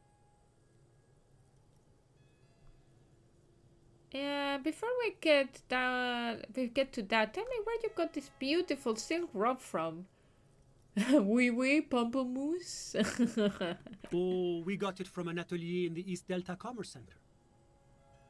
Personally, I think it's a little culturally insensitive, that's but the material is great. Sadly, the shop is now out of business. Okay. That's really all I can tell you about it. He forms a little rooftop with his fingers. Cold air sweeps in from the balcony. Oh my god, I can't talk. The lieutenant takes out his notebook and nods to you to proceed. What's an official like you doing in Martinez? The coalition is only looking out for the price stability. Inflation is a killer, like a heart disease blocking the normal circulation of the economy. It must be controlled. I don't see the government doing that. The economy impacts the entire international community, which is why it requires international oversight. Okay, but what are you doing here in this apartment? Well, I'm renovating it. It is an interesting project. The building used to be a 12-story skyscraper before the cannons took the top 4 stories off. This, of course, happened when the coalition forces landed here. You could say I'm undoing some of the material damage the international community caused when we arrived here. What is the price stabilité? That's so French. You're some kind of bureaucrat? Yes. As I said before, I am a commissioner from Sur la Clé working for the Institute of Price Stabilité. This is one of the main projects of the Moral Intern. Wait, there isn't actually an Institute of Price Stability, is there? Stabilité. Or maybe there is. God, it's impossible to understand whether someone from the Moral Intern is joking or not. So what is this international community? La Communauté Internationale is what Revacholians colloquially call the coalition. In other words, the nations that stopped the disaster of the revolution. And why do I call the coalition? Your employer, the coalition, sorry? technically speaking. Okay. The governing authority of Revachol. The RCM is but one part of this provisional administration. What is the price stabilité? It is the most important thing. The most? That doesn't tell me anything. It's the central goal of any sound monetary policy. Maintaining the price stability is essential to maintaining high levels of economic activity, which is essential for maintaining high levels of employment, which is essential for maintaining the social stability. Stabilité. Basically, it makes sure the price of bread doesn't change. Can we get like someone like this here, please? Because like what the heck? Oh my god. The same mayonnaise that I was paying €2.50 now is €3.20. We need you, man. We need you. Précisément. Too much inflation, bread becomes too expensive. Too much deflation, it becomes too cheap for bakers to produce. That's why the Institute of Price Stabilité works to keep inflation just below 2%. Below 2% of what? But not too far below, no. Too below is also bad. Below, but close to 2%. You're not answering my questions at all. The coalition believes in the importance of informing the public about the benefits of the price stability. Transparency is one of our not answering principles. my question. Would you like an informational pamphlet? Sure, give me a leaflet. A sound monetary policy is essential for addressing uncertainty. Stability is Wait, the I meant raison like, d'être of the give me moral something interne. to read. It's the reason why I identify as a moralist. Okay. But oh, I don't have my leaflets on me today. Ah, okay then. That's too bad. You can always call our information line. Making information available is part of the moral intern's commitment to transparency. I heard about this moral intern before, but I want to know more. It's the International Organization for Moralists, hence Moralist International. The Institute of Price Stability is just one of its many mind babies, as is the coalition. Turn to Kim. So what I'm hearing is that we are moral intern bitches. Doing one's job doesn't automatically make one anyone's bitch. Besides, there are more nefarious powers to work for than the moral intern. Turn back to Sunday, friend. Are you a moralist? But of course. But of course. But no, he should have said, but mais oui. Mais oui. That's what the French always say. But why? Because moralists believe in a normal, stable world governed by democratic values. Turn to Kim. Lieutenant, are you a moralist? Me? I'm a lieutenant of the RCM, dedicated to maintaining Yes or law and not? order in Ravachol. Yes or no? That's all he has to answer. A very moralist answer. There you go. The lieutenant is practiced in the art of putting on a show for one's superiors. But what is a normal, stable world? The Occident is part of the normal world. Oranje, sur la clé. Oranje. Martinez doesn't seem very normal or stable to me. Martinez? No. Martinez is something else. What about the rest of Revachol? It is part of the normal world. Revachol is generally difficult.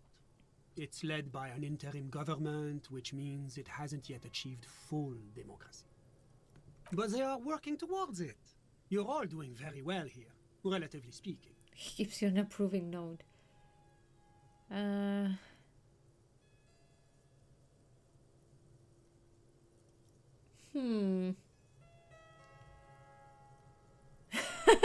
It's like every time I'm talking to people, I'm choosing option D. None of the above. It's a moralism. You know what? I'm very... Yeah. Like... Okay, I'm not kind of like this, but every time, like, basically when I have, like kind of CSAT service, you know, like, I always choose neutral things. So I don't know why. I cannot even say, like, one side or the other. Maybe. Don't know. Maybe because I don't believe in any party, so I'm always in the middle.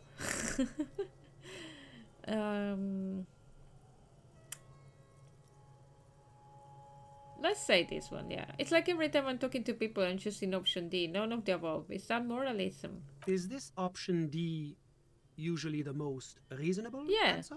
This is what I was saying. Yes, everything else is super extreme. It's like I'm living with a bunch of lunatics. Sounds like you're a moralist indeed, my friend. Welcome. Am I a moralist then?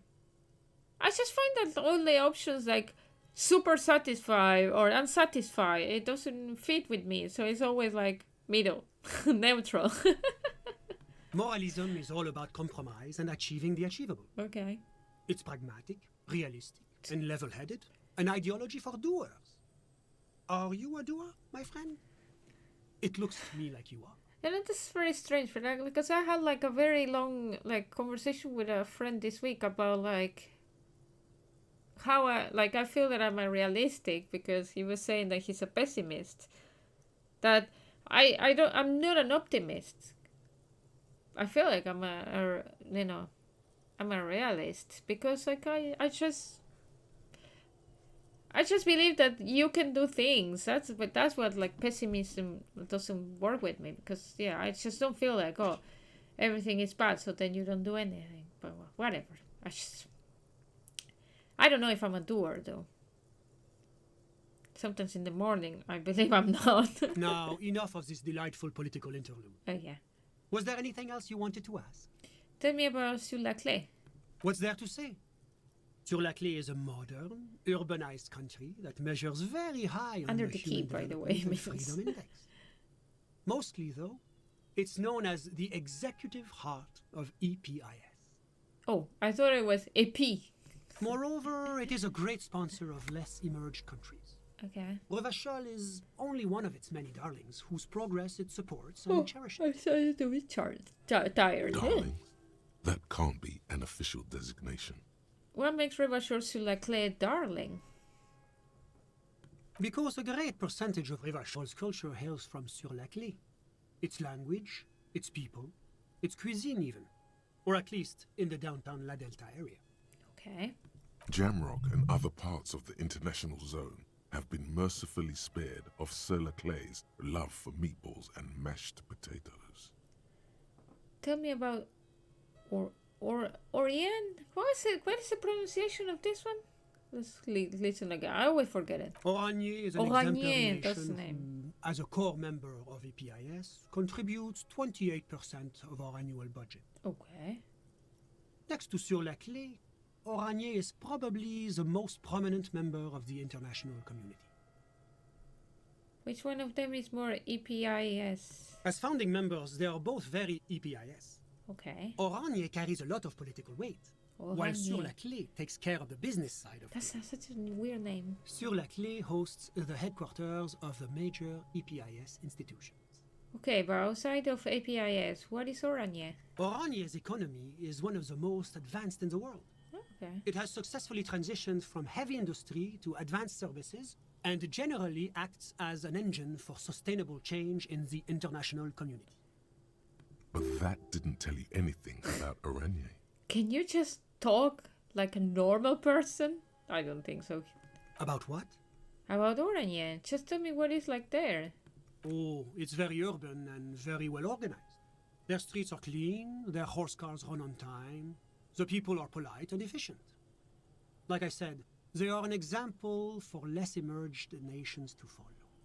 Okay, enough business. Let's talk about something else. Whatever you wish, officer. You actually witnessed lynching? I'm sorry to say I did, officer. Oh. Start from the beginning, if you don't mind. Officer, it's very difficult to describe what I saw that night. It was so surreal to me, like in a play. Oh. He holds out his hands and blossoms his fingers, like a drama teacher setting the scene. Okay. We finally got our witness. After all this time of investigation. After how many parts? Oh my god. What do you mean, like in a play? It was just so strange. I could barely comprehend what was happening. Okay. I was on the balcony when it happened, getting some fresh air.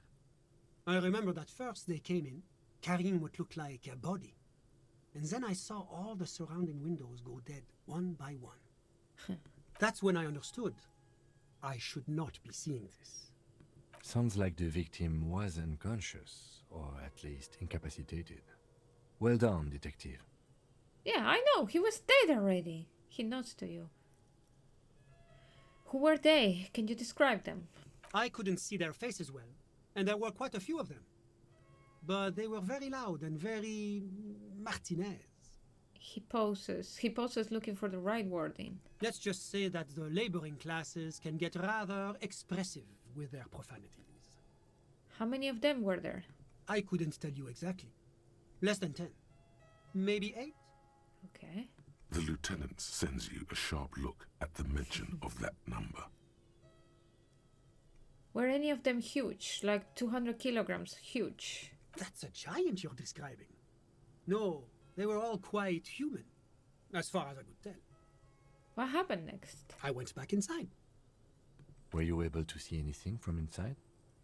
Officer, the yard was pitch black. There was nothing to see, but I could still hear their voices. They were threatening to kill that poor man.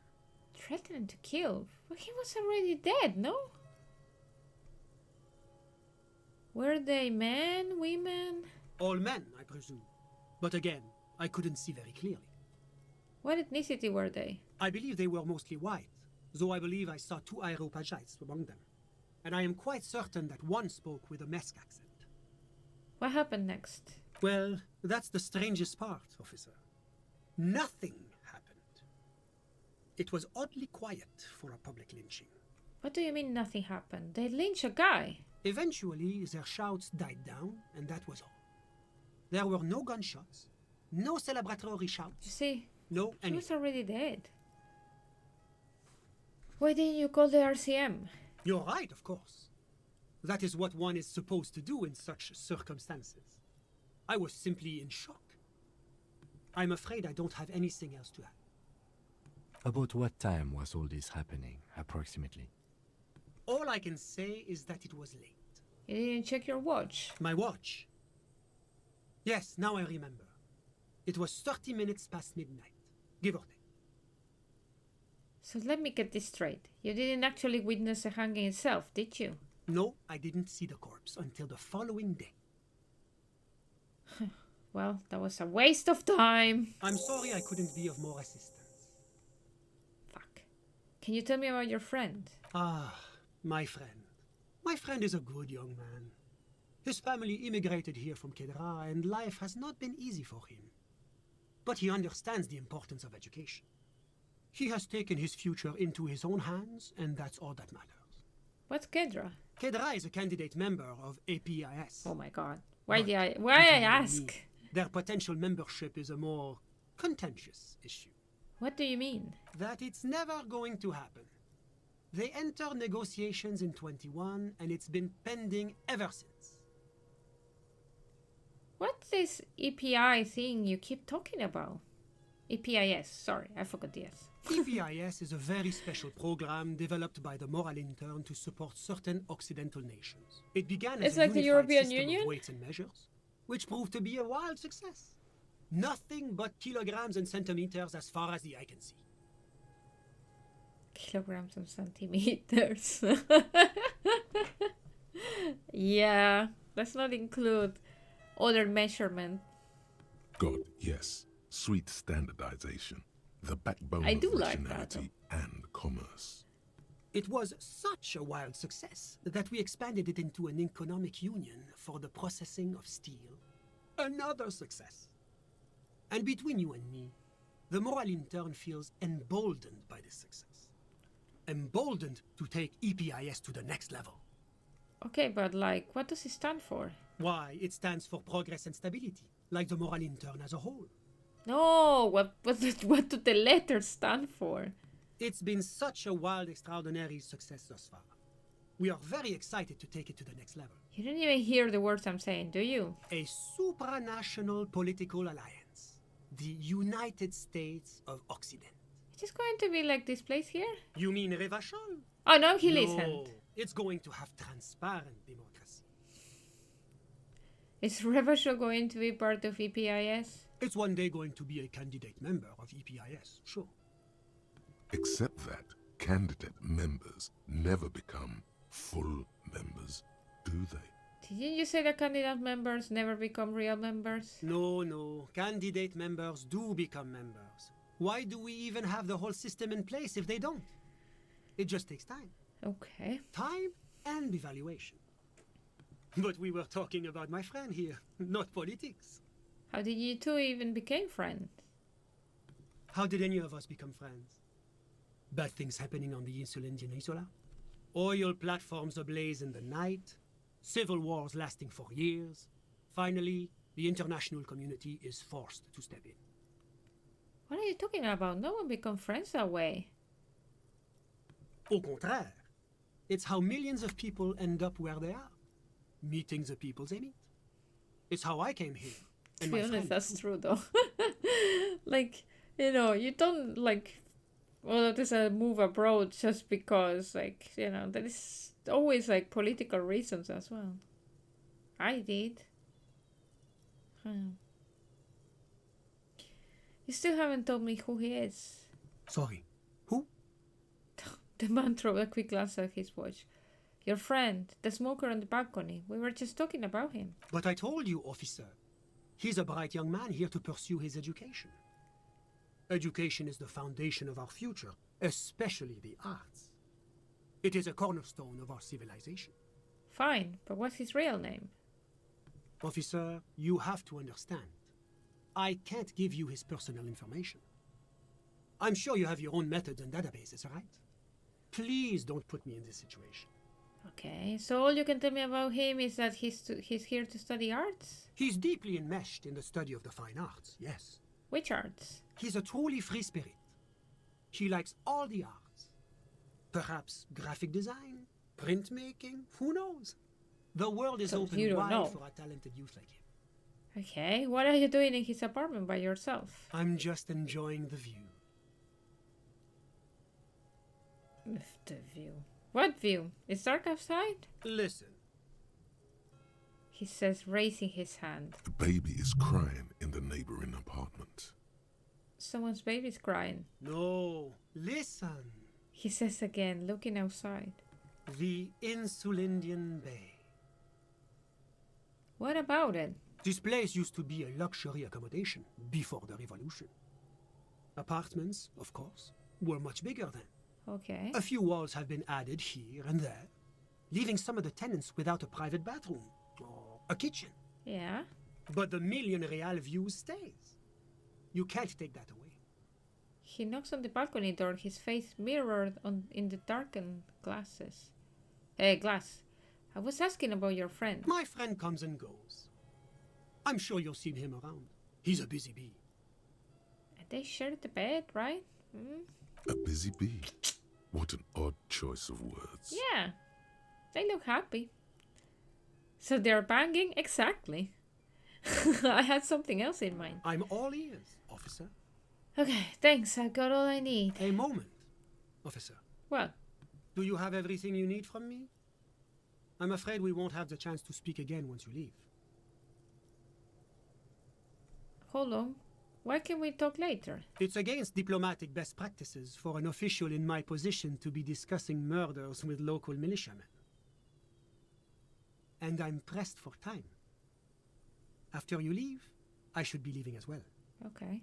That's not the real reason he's so apprehensive. Men in his position shouldn't be seen loitering around in underprivileged young men's That's the apartments in the middle of the night.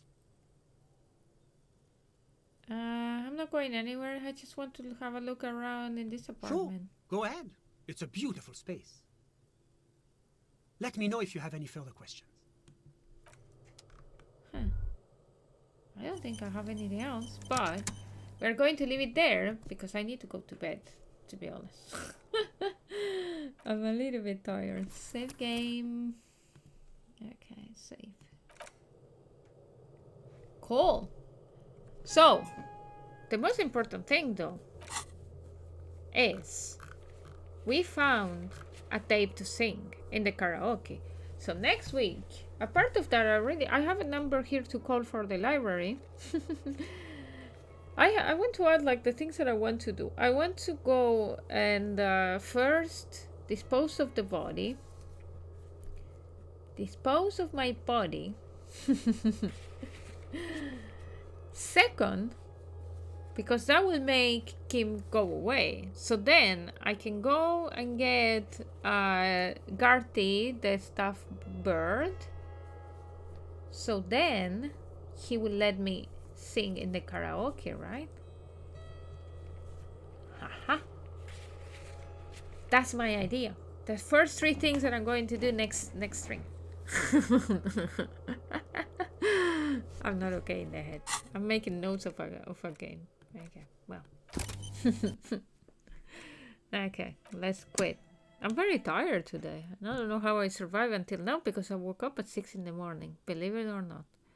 And I don't know how I'm still awake. And yesterday, I only had like a break after 7, and then I came back to work for from 8.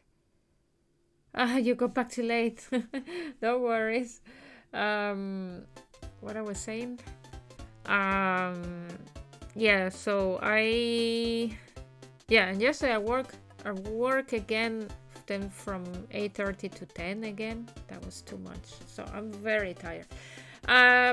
But yes, so that was it for me. I want to thank first of all Derman B 111, as you can see, following this week. You know who you are, and I kind of know who you are as well. So thank you so much, and thank you so much Don't Use Lotion for resubscribing for 9 months in a row. I love you. I love you. I don't use lotion. So, I don't know why it says followers for 74. I think I have 73. I don't know. I'll check again. I think I need to change the goal.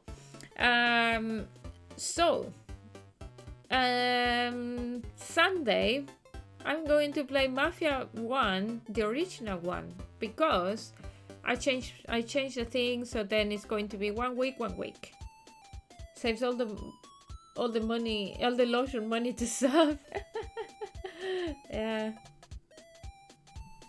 Thank you. Oh, thank you, Rasha Perkele. Thank you so much. Have a wonderful week yourself. Weekend, in fact, and evening. Well, in fact, night. I think it's already night in Finland, right? Middle of the night.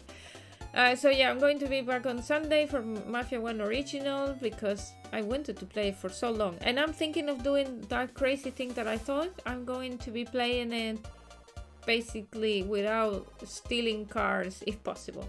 2 a.m. Go to bed. Go to bed immediately. Now. The original is great, especially the race section. Get ready because our race section might take me like a couple of streams to finish. Another all-nighter. Oh wow. I cannot do any more of those. Like my brain doesn't take them anymore. All-nighters are something like even like go all the way to 3 a.m. and I'm like fucking dying. No. That's the problem of like working and the working life and waking up too early. It ruins you. But yeah, so basically then Mafia, and then I don't know if Tuesday or Wednesday. I still have to finish unpacking, so I have a little bit left of the game, so not much. And then Friday next week again this Elysium, because I swear one day I'm going to find who is guilty of this murder. One day I'm going to find it, but it won't be next Friday. Don't worry, I will never finish this game.